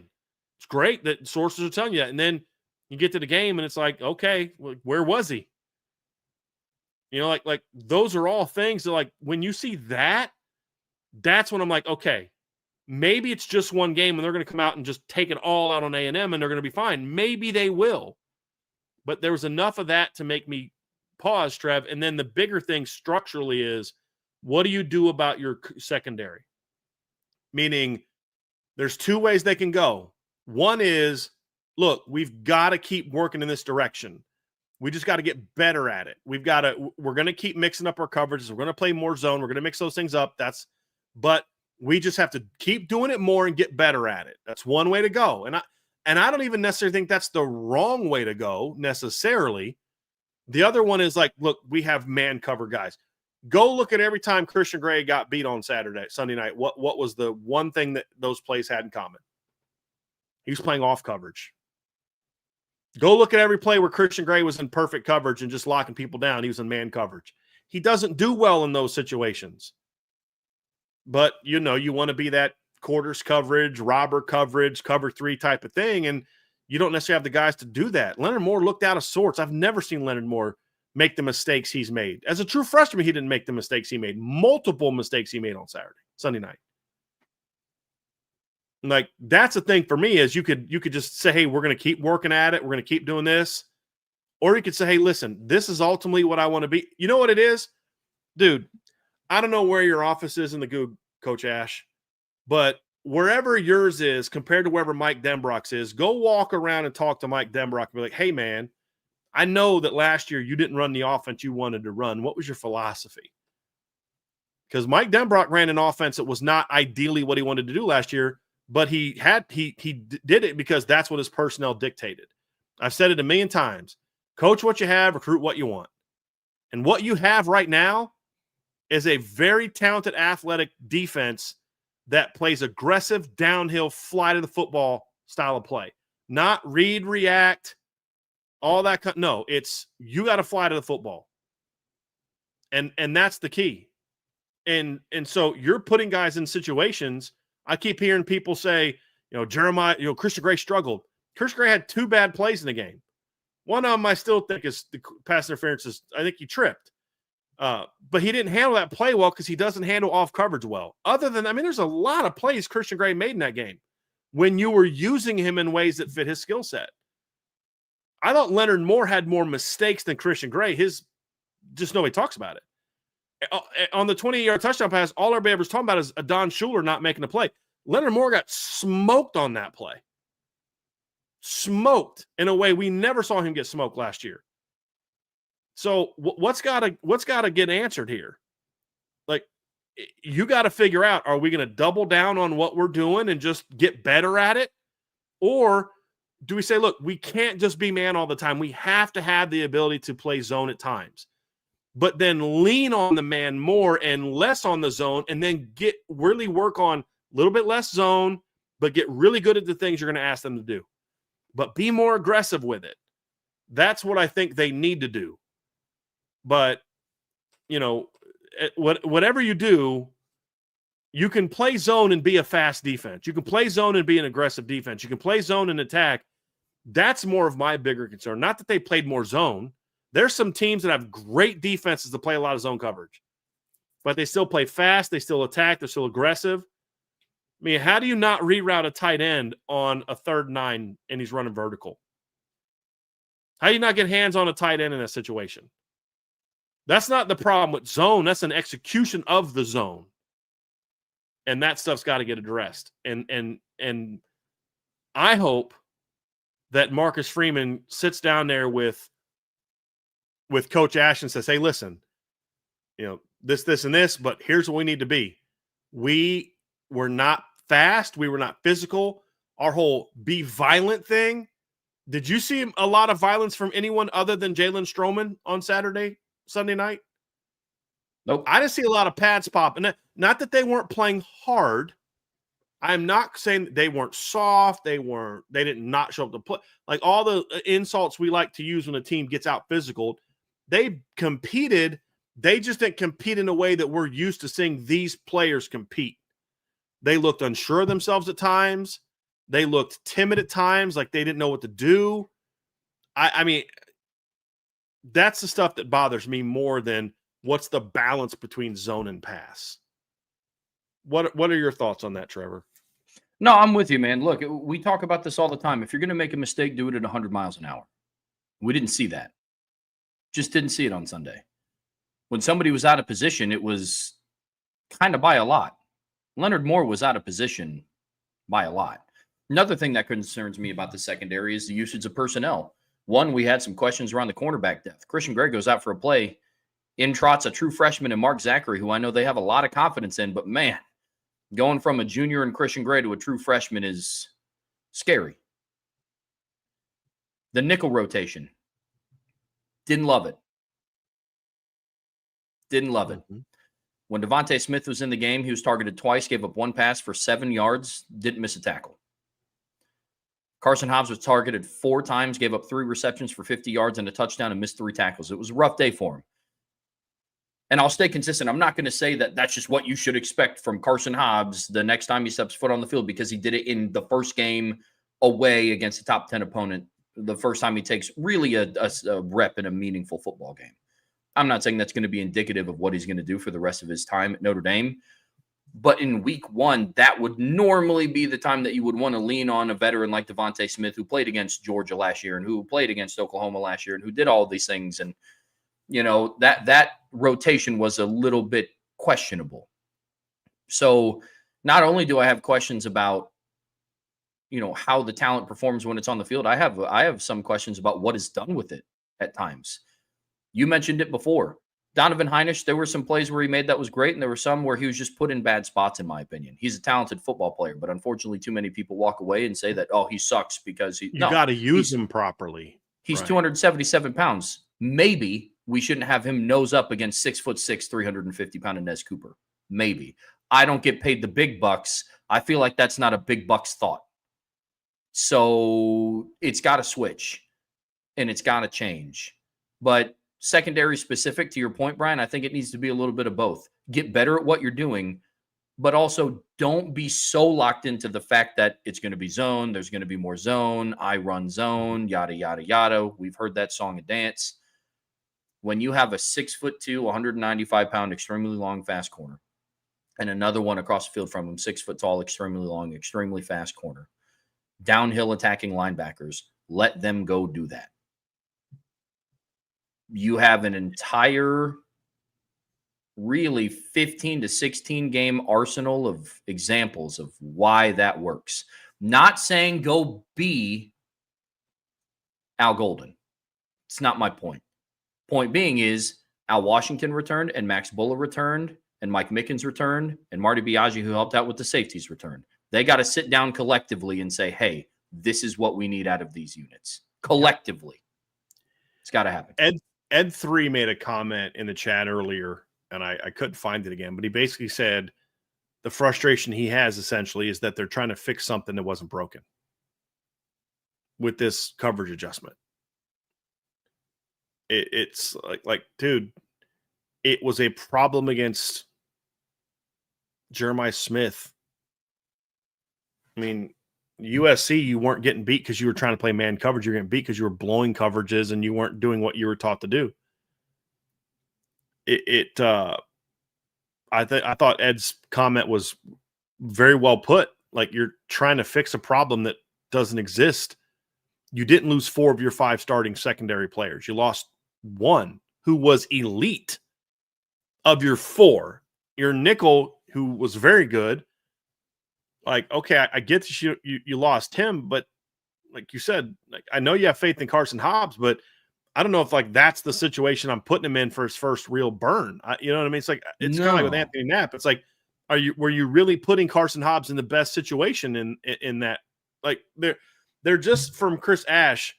There was, and this is why I think your point about, you know, maybe relying on your coach a little bit more early on. There's a lot of play calling that didn't play to the strengths of the players on the team, as if he's still learning the team like Golden was in 2022. The difference in 2022 was Al Golden was learning the team as well as Al Washington was learning his players. And as well as James Laurinaitis was learning his players, who was basically the linebackers coach then. The only returner was Mike Mickens, and he'd only been there 2 years. Like, he's the only returning coach that they had. You had Chris O'Leary going from coaching rovers to safeties. He was learning a new position. Now you don't have that. As you mentioned, Trevor, everybody you had on defense last year's back except for Al Golden. It just felt like there was too many instances where they were calling things that on paper looked good, but weren't playing to the strengths of their players. That was a concern that I have. Now, it could just be one game. And as Chris Ash calls more games, I think he'll get better about things. As the players run his defense, I think they'll get better at things. But it's kind of like, but why did you need to change this much? You said you weren't going to change a whole lot. You're going to build on what was here. That didn't look like that's not what I saw on Sunday night. I didn't look like that didn't look like a coach to me. Like, yeah, I mean, you got to be able to rush 4, but when you're rushing 4, I've never understood this about defensive coaches. And I used to love it when we'd play defensive coaches who wanted to rush 4, but then play their corners off because we would just pick them apart all game. Just quick game, pivot routes, crossers, just like Miami did to Notre Dame. Because, those pivot routes don't work great when there's like congestion outside of them. I mean, it just that's the frustration that I have, Trev, is you have something that was working. You want to tweak it. Sunday night looked more than just a tweak. It looked like you're trying to install something completely different and not playing to your strengths and things that I won't reveal but there's pressures we've seen in practice that would have been great on Sunday night, but it looked like he was afraid to use them because Miami was smart too. Miami did not throw the ball down the field hardly at all. And one of the times they threw the ball down the field, it was on a play where Notre Dame actually got pressure. He had to bail out of the pocket and throw a ball down the field. But Miami was going after Notre Dame in short stuff. They were throwing quick game. They were taking advantage of these short fields. And this is what I've said as a coach. I loved it when I was an offensive coach, pass game coordinator and all that stuff, when you came out in a game and you were playing off coverage and you were bringing, only 3-4 guys, this is going to be a fun day for us because we're going to go right at you. And Miami only completed 4 passes in the game that were beyond 10 yards past the line of scrimmage. That's it. Now, 2 of them went for touchdowns, but again, it was you were negating the pass rush by letting so much quick stuff happen. By playing off and then trying to bring 4, I don't care how good your front 4 is. If I'm just able to completely hit open pivot routes and hitch routes and stuff like that against off coverage, I'm going to take that all day. And I'm leaning on you in the run game up the middle because your linebackers aren't flying downhill. I'll take that. How many times do we see Jalen Sneed or Drake Bowen or Kingston or Jaden Osbury just catch a blocker? Way too much. We hardly ever saw that last year. Ever. Just wasn't good. I mean, hats off to Shannon Dawson, too, I will say real quick, because there were some tendencies that he recognized early in the game. Look, he knew that zone was uncomfortable for some corners at Notre Dame. And the 2 plays specifically that stick out to my mind are basically the 2 routes with Malachi Toney where he would go and run an under and then basically pivot back outside. They were asking Christian Gray, and one play was Carson Hobbs, to play off, but knew they would aggressively come down once they thought they had what they had and bit Notre Dame in the butt. Mm-hmm. It's just it. You know what it looked like to me Sunday night, Brian? It just looked like a bunch of guys who were uncomfortable doing what they were asked to do. It's what it looked like. Marcus Freeman preaches all the time, clarity equals velocity. Clarity equals velocity. Well, we just talked about how they were making a bunch of mistakes, not at 100%. Why? I think that there was a lack of clarity in what they were doing. I think that there could be a causality behind that. That's just me. Brian, you mentioned, the amount of times that the linebackers were just catching blocks and, them not being as disruptive in the run game. That is something that they're going to have to fix during this bye week. Is Notre Dame as a defense, but more specifically, the front 7 are going to have to be more stout against the inside run. Because, hate to break it to you, we talked about, big ol' Inez Cooper. And, we talked about, Francis Maui Noah. the Texas A&M offensive line is not smaller than Miami's offensive line. And their backfield, I think, is better than what Miami's backfield is. So this test is going to be huge coming up. I know this isn't a Texas A&M preview, but specific to this bye week, the interior run defense is going to have to get better, has to improve. You know what's interesting, Trevor, when you break down the performance of the run game, it's interesting because the numbers don't look bad. They don't. I mean, you look at what Miami did in the game, and let me pull up the total stats here on this stat book, but they ended up rushing for 119 yards on 38 carries for 3.1 yards per carry. And you're like, dude, that's not that good. Their starting running back averaged 4.4 yards a carry. Their next running back was a 3.6. Their next was a 2.2. Notre Dame did a great job of limiting the big plays. But it was more so that Miami was just leaning on them and just kind of, getting some of those yards. They did a nice job of creating some negatives and some key moments. You had a play where I know Boubacar came off the edge a couple times and had good, clean plays. I know Kingston had a really nice play off the edge one time against the run. Josh Burnham was real stout when he was in there on the run. That was also something that I thought was weird. Boubacar's coming off of an injury, and you played him a lot of snaps, and Junior didn't even get to 20.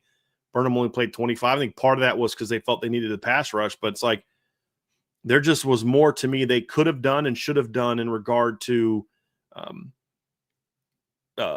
kind of holding up early. I actually thought they settled in and were better in the second half. They didn't get pushed around the same way in the second half. Even when Miami was trying to run the ball, the second half was more so that we weren't getting the same fill from the linebackers that we needed. I thought the D-line held up better in the second half. But when Miami needed yards, there were too many times they got them. That was kind of my issue. And I felt like Al Golden was really good in those moments of bringing something aggressive and attacking, and that just fits into the overall theme of just not really getting after it.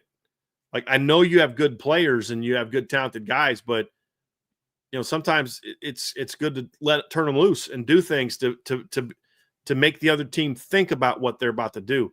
Miami did a great job of bringing holding on to 6-7 guys and in pass pro, and that worked for them. And so their backs did a nice job picking up blitzers at times. They kept their tight ends at times and chipped at times. Like, Miami was worried about the Notre Dame defensive line. They were, and they had a good plan for it. That's good coaching. You made it easier for them by how you played coverage wise. And I think that lack of aggressiveness also hurt them in the run game, especially early. I want to see Notre Dame attack more. They were asking their D linemen to kind of hold up at the point of attack instead of letting them attack and force the running backs to make earlier cuts, and then your linebackers and your safeties can fly to the ball. I've said it before. Running backs are going to have to make a cut eventually unless you just dominate like the run against Indiana last year. You want to make them make that cut as far back behind the line of scrimmage as possible. Because once they make that cut, they've declared the ball's going there. And you just got to correct it. So, just the run game stuff, I thought they adjusted to the size and speed of the game relatively well. Now you just need your linebackers to be a little bit more aggressive downhill and just overall get back to playing fast and physical. I think you fix that. Again, the run game stuff is a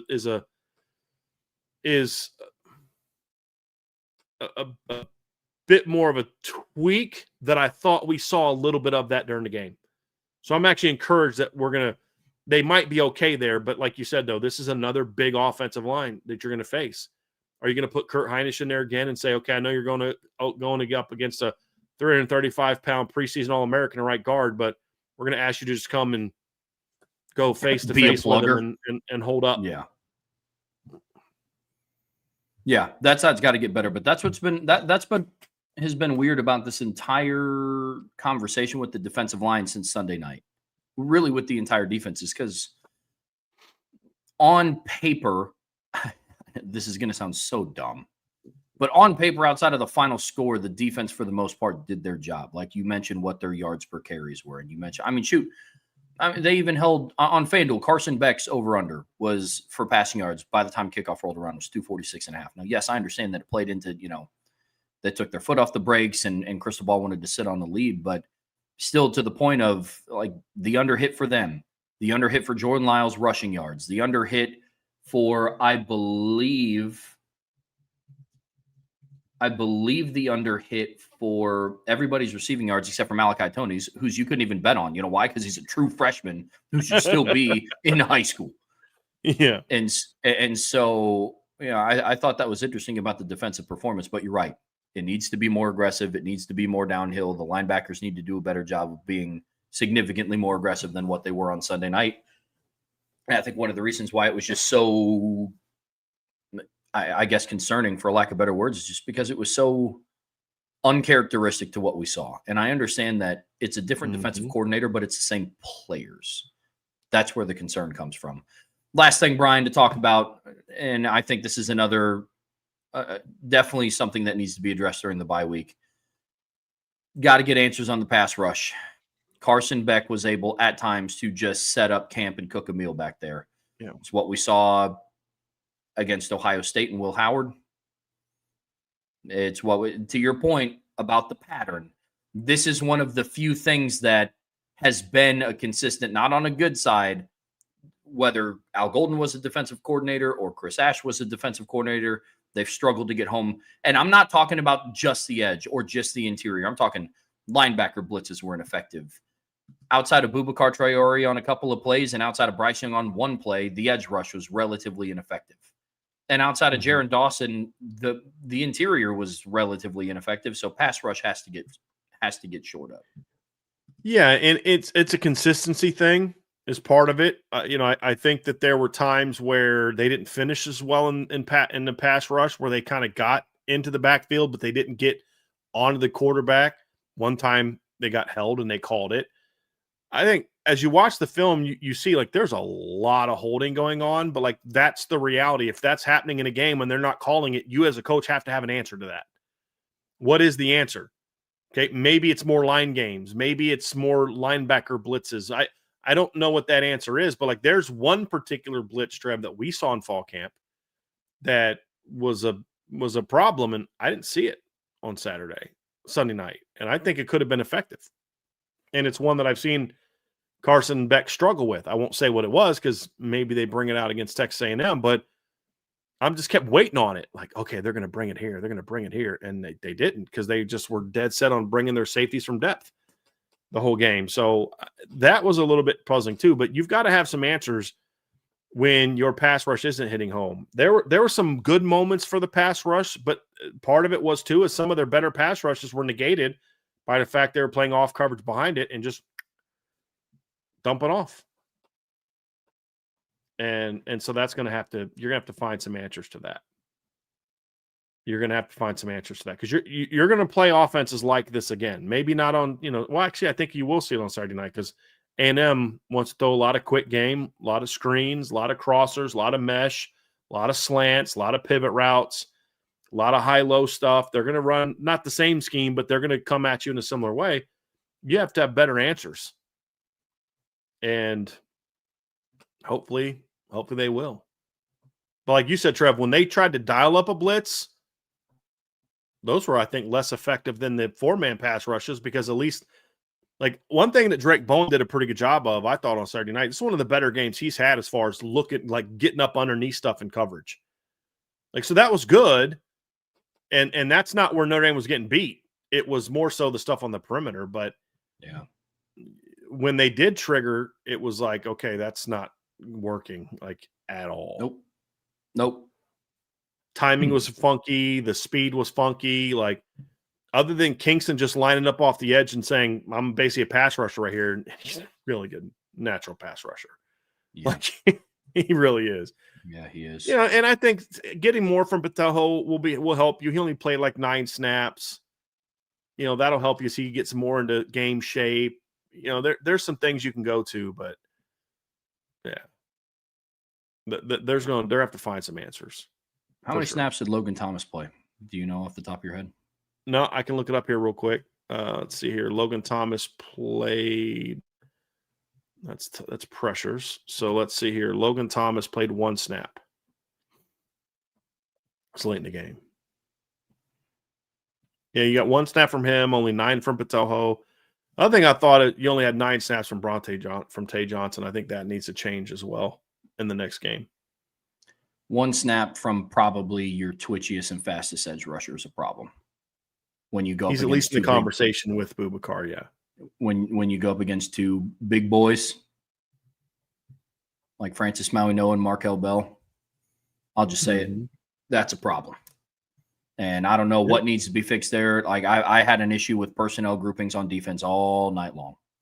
Yep. Had an issue with that. And at all 3 levels, D-line, linebacker, and secondary. And that is something that is now just going to have to be. And now there's no, in my mind, there's no excuse because now you've seen it in a game.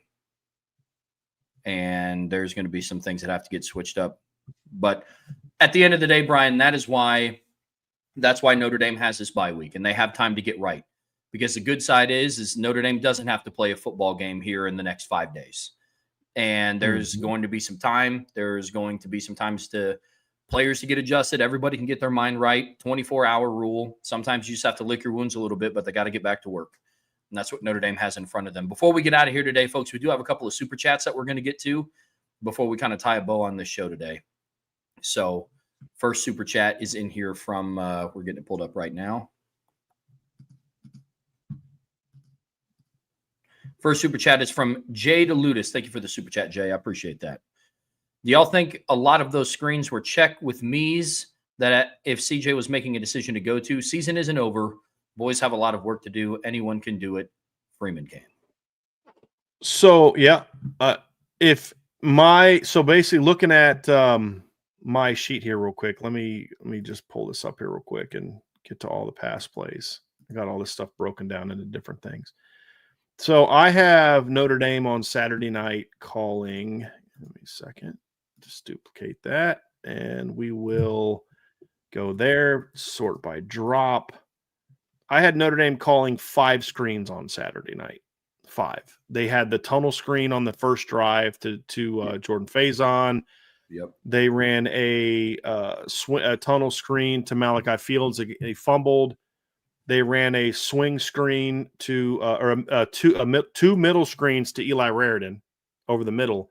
And then they ran a slip screen to Jeremiah Love for 11 yards on 3rd and 21. Those are the only screens that were called, Jay. The others were basically off of RPO. So basically they weren't necessarily checks. They weren't calls. They were run calls. Usually it was with mid-zone or outside zone. So they were run calls, and then based on how the backside defender handles himself, usually it's the off-ball defender, how he reacts, you're going to pull and throw it. So it's not necessarily a check. It's a read that the quarterback does.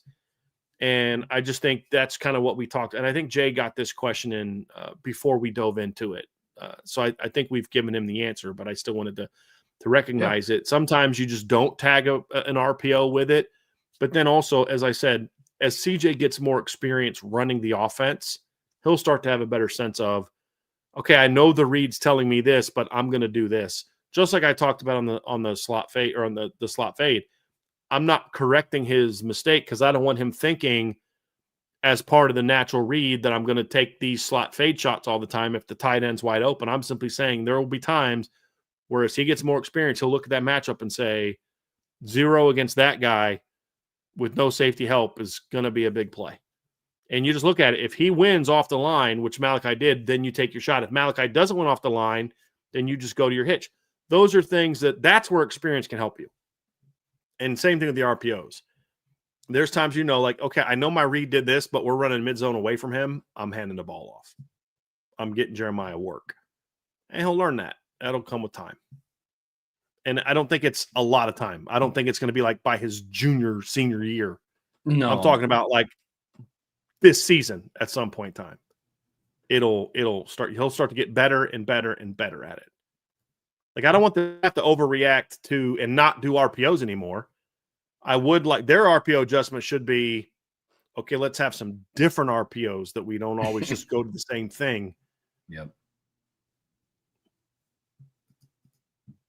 From Ed3, appreciate the super chat. Chris Ash said in the offseason he's not running his defensive scheme. He's running Notre Dame's defensive scheme. It didn't look like Notre Dame's defense in week 1. What did you all see? And I go back to the comment you made later after your super chat, which is it looked like he was trying to fix something that's not broken. I mean, technically he's running the Notre Dame defense because he's the Notre Dame defensive coordinator. But it's like with anything, it's like, what's your emphasis? Al Golden had zone calls in his defense. It's just they didn't use him as much. He's running his defense. Marcus Freeman's always been very clear. He's going to let coaches run what they want to do. But you're also the head coach. Sometimes you got to step in and say, okay, yeah, you're running the defense, but I want to see this. I want this result. You figure out how to get that result. But that right there, that's not what we're doing. Mm-hmm. RFA, appreciate the super chat. I come here for the content. BD, solid analysis with solutions offered. Very different than most of the Buckeye podcasts I listen to. Keep doing what you're doing. I appreciate that. He also said earlier in the chat that he's an Ohio State fan and an Ohio State alum, as you can see from his avatar. But yeah, I appreciate that. I appreciate that very much. We actually do have a lot of fans of other teams that come on our show, and we appreciate that. Some act like knuckleheads, but I think most are like they like talking ball. Yep. Whether you're Notre Dame fan or not, I like talking ball, and we try to do that as much as we can. But sometimes I get a little fired up. Andrew Burke with the super chat. Thank you, Andrew. Appreciate that. Do you think it's actually better for Notre Dame to have a week off before A&M instead of a lower quality opponent? Yes, I do think it's better for them to have a week off in this instance, Andrew. I don't think there's a wrong answer here, but I do think that some self-reflection is needed after that opening game. In a way that you can't do. Like right now, if Notre Dame is playing even a weaker opponent, they're game planning for that opponent. And they started that yesterday. So you can only have so much self-scouting to be done in that time. You now know who you are. You know what your offense looks like with CJ Carr. You know what your defense looks like now. You can sit back and say, hey, all right, let's rethink some things. Let's talk through some things. Do we have the right people in the right spots? Are we doing this correctly? Are we doing that correctly? You can implement some of that stuff during a bye week without the same pressure of getting ready to play a better opponent. So not that they couldn't make some of those changes if they were playing like Central Michigan this weekend, or actually a better example would be Ball State, because Central Michigan actually went and beat who'd they beat again? San Jose State. San Jose State this weekend. But let's say Ball State, sure. But I don't know that they would necessarily get that same test. Like honestly, they're better off, in my opinion, this because they lost. I think they're better off kind of going about it this way. But it's not like, oh my gosh, they're going to get beat by, A&M because they had to play a game the week before. I'm not saying that either. You can fix those things. I just think now it just gives you a little bit more time of self-reflection. Yep, agreed. ND Milton fan, based on your very in-depth analysis of both offense and defense, can you provide some insight into what Rudolph is thinking? Honestly, no. It's $1 million question, ND Milton fan. It is. And hopefully we just got done talking about the adjustments that need to be made in this bye week. And hopefully there are some long conversations around the performance of the offensive line and where they go from here. Yeah.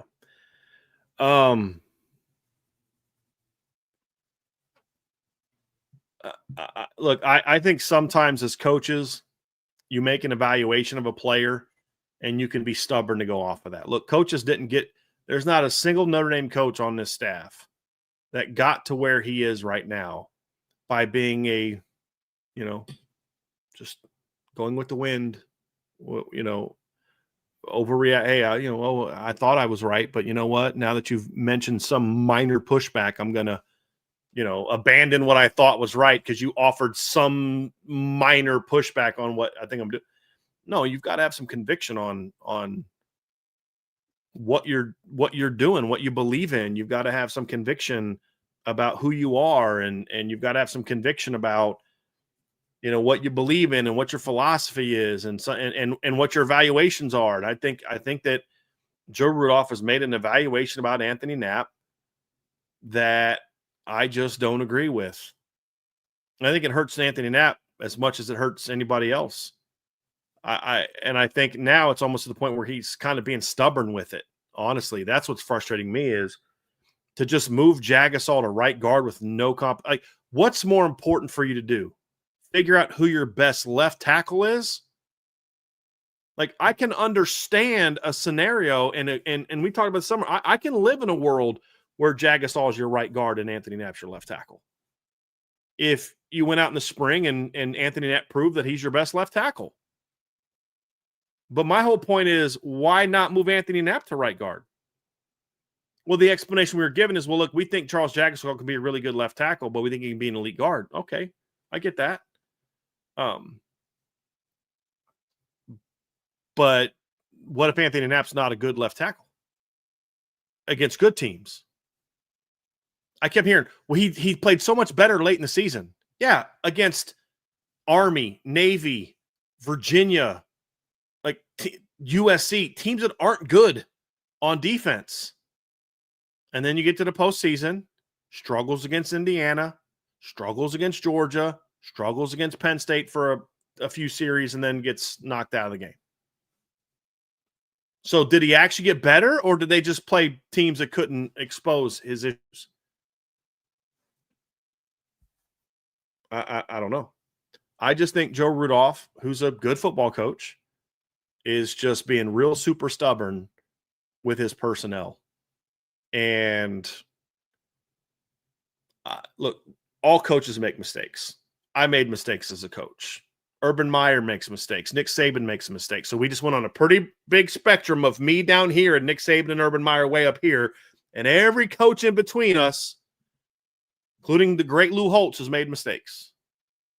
So I mean, the chat's all mad, like, I'm not going to believe the preseason hype again. People talking about how this is the deepest team since Lou Holtz. Well, it is. And you know what? 1990 or 1991, Lou Holtz lost to a Stanford team that was 5-6. Like, stuff happens. Them losing to Miami doesn't mean this isn't the deepest team since Lou Holtz. It means this team didn't play well, which also happened at times under Lou Holtz. Lou Holtz lost twice. From 90 to 93, Lou Holtz lost twice at home to Stanford.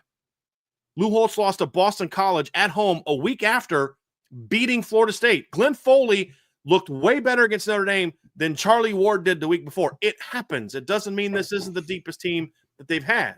It means they didn't play well.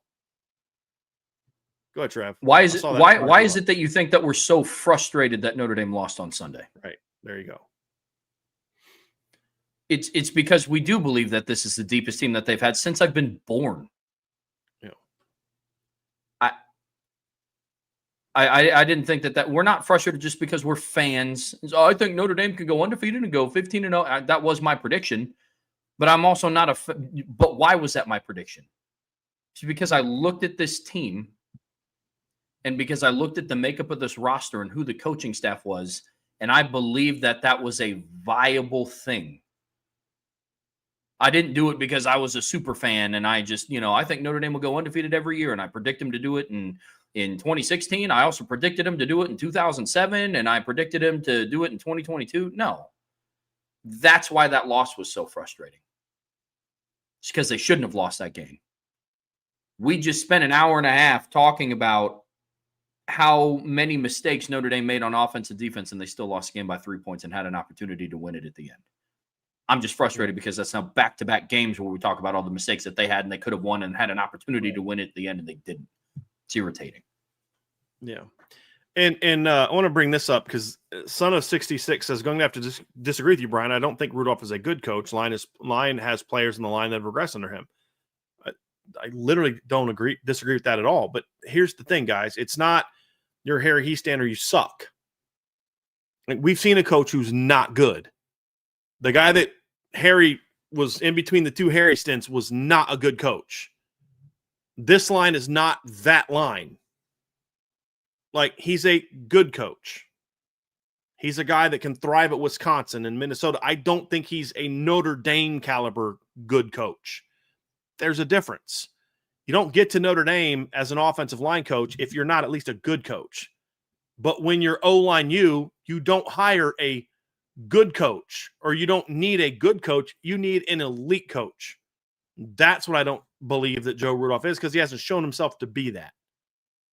That's the point, is he is a good coach, but Notre Dame is not trying to be a good team. They're trying to be a great team. They're trying to be an elite team. They're trying to be a championship team. And to do that, you need an offensive line coach that can coach that. And I don't know that Joe Rudolph is that guy. And I hope I'm wrong. I genuinely hope I'm wrong. But this is just the latest example of that. So that's the thing, is we have to understand you don't get to where Joe Rudolph got in life as a coach by being a bad football coach. Now, are there coaches that are? Sure, there are some, but Joe Rudolph doesn't have the reputation of a bad coach, because he's not a bad coach. Jeff Quinn is a good offensive line coach at some places. He was a good offensive line coach at Cincinnati. Coached and developed arguably the greatest center of our generation, arguably, in Jason Kelsey. He's not a Notre Dame coach, though. I mean, Gary Moeller or Gary Faust was one of the greatest high school coaches ever. Jerry Faust. Excuse me, I said Gary Faust. Jerry Faust was one of the greatest high school coaches ever.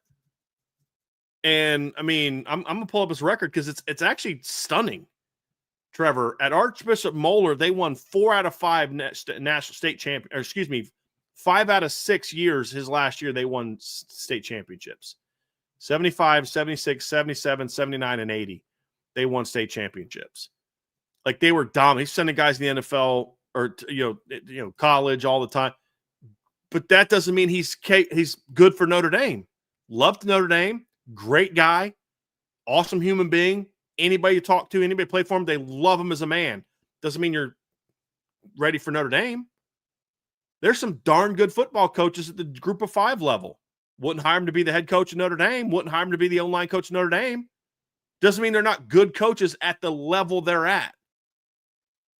Well, Notre Dame doesn't need that. Notre Dame needs a coach that's elite, that's outstanding at this level.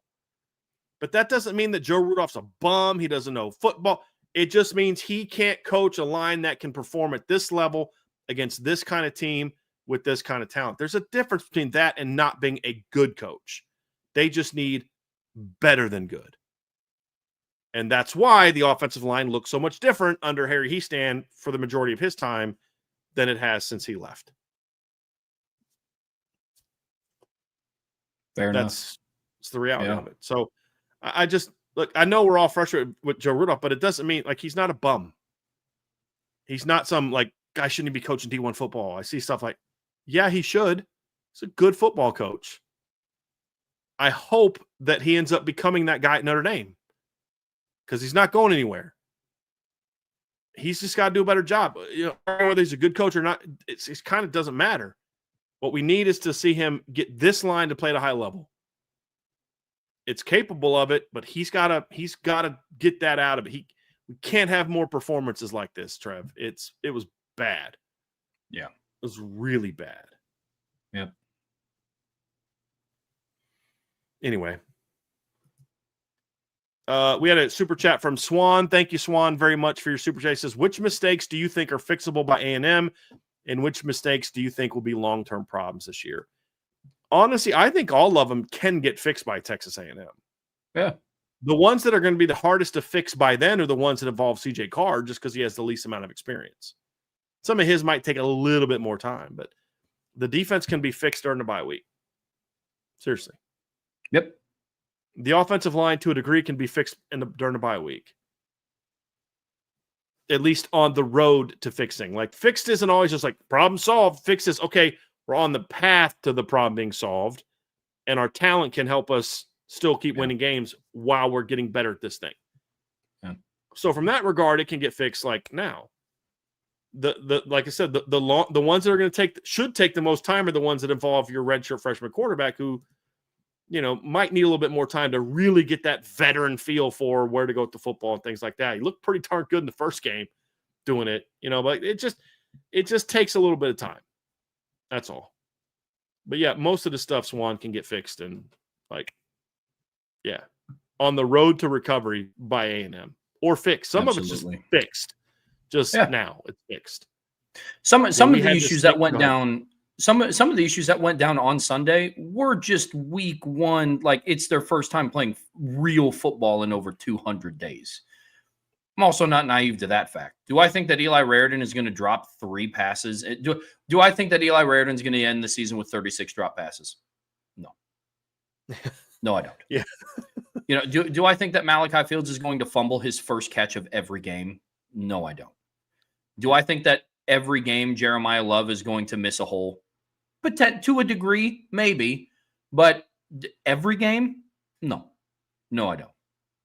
Do I think that Leonard Moore is going to get beat on a double move every single game? No, I do not.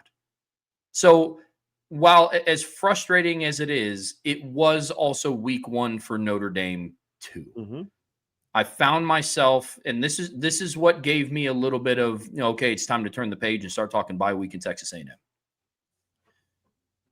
I had a full slate a day on Saturday watching all the games with my buddies, and I had an Alabama fan that was over at my crib, and I had one of my best friends is an Ohio State fan, and obviously the Alabama fan ended Saturday a little bit more upset than the Ohio State fan. But we were talking about some of the things that that happened, and a lot of my answers were, hey, look, I understand it's week one. Now, there are some mistakes that are inexcusable, like Alabama just having no fire and giving up on, literally giving up on plays. That's inexcusable. But, some of the drop passes, some of the issues with Ty Simpson, it is week one for him. I can't talk about it in that light, but then say Notre Dame should be in midseason form because we do believe that this is the deepest roster that they've had. There are just some things that they have to get caught up to speed on, some very serious things. One of the reasons why there's a little bit more sense of urgency is because they don't get the benefit.